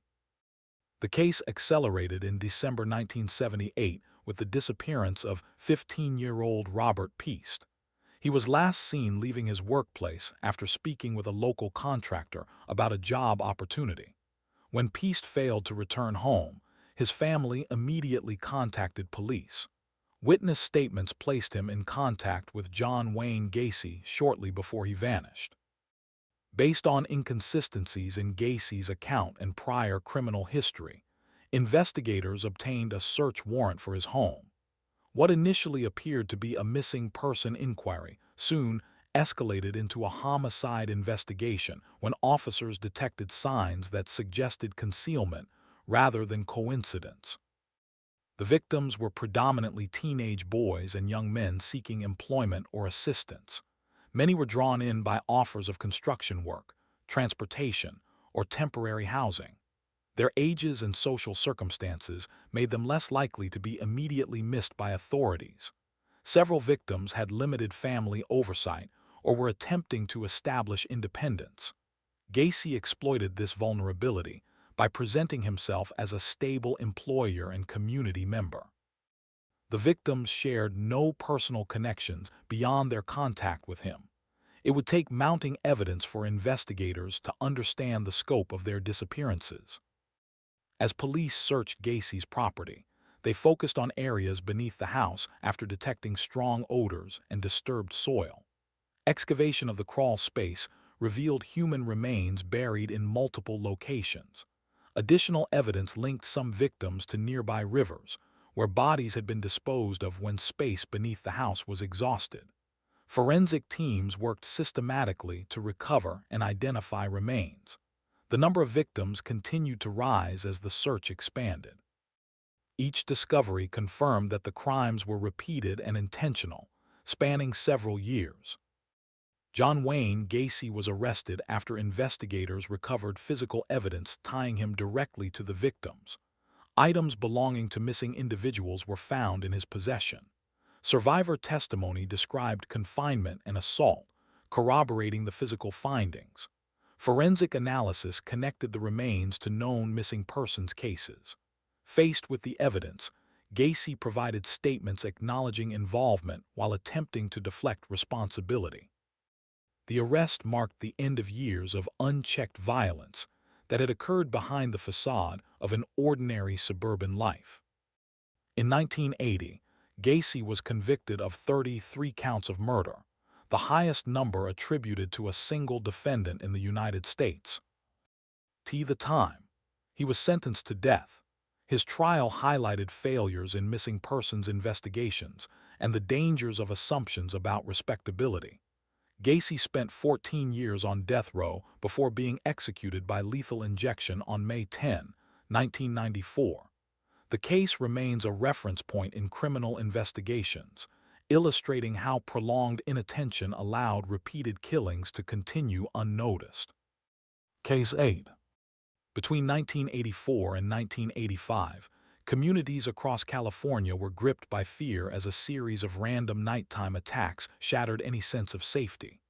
Victims were assaulted inside their own homes, often while sleeping. The offender showed no consistent pattern in victim selection, striking different neighborhoods without warning. As reports accumulated, residents altered daily routines, locked doors, and armed themselves. The attacks appeared unpredictable, and the lack of an obvious motive or target profile complicated early efforts to understand who was responsible. The violence escalated in mid-1984 when multiple home invasions were reported across Los Angeles and surrounding counties. Victims described forced entry during late-night hours, followed by extreme physical assault. Some scenes showed gunshot wounds, others revealed stabbings or blunt force trauma. The offender frequently moved between cities, preventing any single department from recognizing the full scope of the crimes. Early investigations treated incidents as isolated, but similarities in timing and method soon became evident. The pattern of nighttime intrusion established the presence of a serial offender operating with increasing boldness. The victims ranged widely in age, gender, and background. Elderly individuals, couples, children, and single adults were all targeted. There was no clear demographic preference.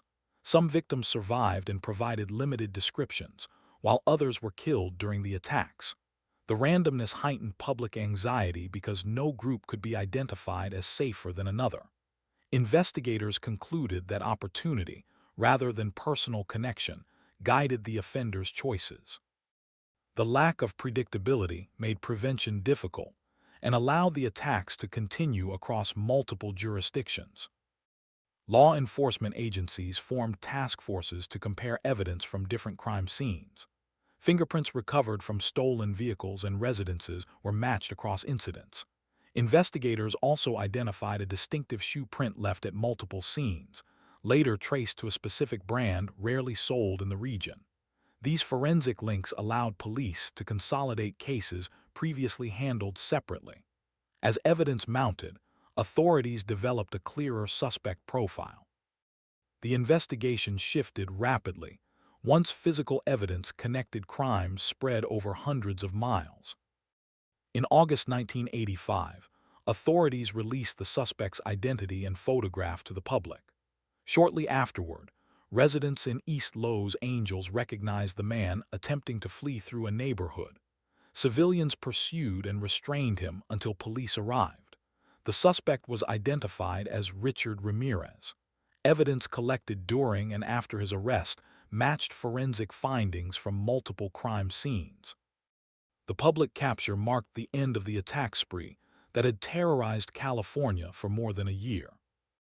Ramirez was convicted in 1989 on numerous counts, including murder, attempted murder, sexual assault, and burglary. He was sentenced to death and placed on California's death row. His trial drew extensive media coverage and highlighted the scale of the crimes. Ramirez remained incarcerated for decades as appeals progressed. In June 2013, he died from complications related to cancer while still in custody. His death concluded the legal process, but left a lasting imprint on public awareness of home invasion serial violence. Case 9. From 1978 through 1990, across regions of the Soviet Union, children and women began vanishing near railway stations, forest paths, and transit corridors. Many disappearances were initially treated as isolated incidents. Bodies, when found, were often discovered far from where victims were last seen. The geographic spread and social profile of the victims obscured any immediate connection. Over time, the growing number of cases suggested a single offender operating along transportation routes, exploiting mobility and anonymity. The first known murder occurred in 1978, when a young girl was found killed after being lured away from a public area. Authorities quickly arrested another man, who was convicted and executed for the crime. This misattribution closed the case prematurely and removed pressure to search for other suspects. With no serial pattern officially acknowledged, similar disappearances continued. Each new killing was treated independently, allowing the real offender to operate without sustained scrutiny. The failure to correctly identify the first crime enabled years of unchecked violence. The victims were primarily children, adolescents, and women who were traveling alone or waiting near train stations and bus stops. Many were runaways, students, or individuals seeking assistance. Their vulnerability made them easy to approach without raising suspicion. The offender used promises of help, food, or work to isolate victims near wooded areas. Most had no connection to one another beyond their proximity to transport hubs. Their disappearances were often delayed in reporting, complicating early investigative efforts and reducing immediate response. As bodies accumulated, investigators began comparing details across cases. A task force was formed to analyze locations, victim profiles, and timing. Despite mounting evidence of a serial offender, political authorities resisted acknowledging the problem publicly. Resources were limited, and pressure existed to resolve cases quickly. Surveillance operations were conducted near railway corridors, and behavioral patterns were mapped over several years. The investigation advanced slowly, hindered by bureaucratic constraints and the absence of modern forensic tools. In 1990, undercover officers observed suspicious behavior by Andrei Chikatilo near a transit area. He was detained and found carrying items that raised concern. Subsequent searches uncovered further evidence linking him to multiple crime scenes. During interrogation, he eventually confessed to numerous murders, providing details that matched previously unsolved cases. The confession confirmed long-held suspicions and ended a spree that had spanned more than a decade across multiple regions. Chikatilo was tried in 1992 and convicted of 52 murders. The trial drew significant public attention and exposed investigative failures, including wrongful convictions and delayed responses. He was sentenced to death and executed by gunshot on February 14, 1994. The case prompted reforms in investigative procedures and acknowledgement of systemic shortcomings. Despite the conviction, questions remain about the true number of victims and the institutional barriers that allowed the killings to continue for so long. Case 10. From 1969 through the early 2000s in Brazil, a man later known as Pedro Rodrigues Filho claimed responsibility for dozens of killings. He described himself as a vigilante who targeted criminals rather than innocent victims. His actions spanned decades and crossed both public streets and prison walls.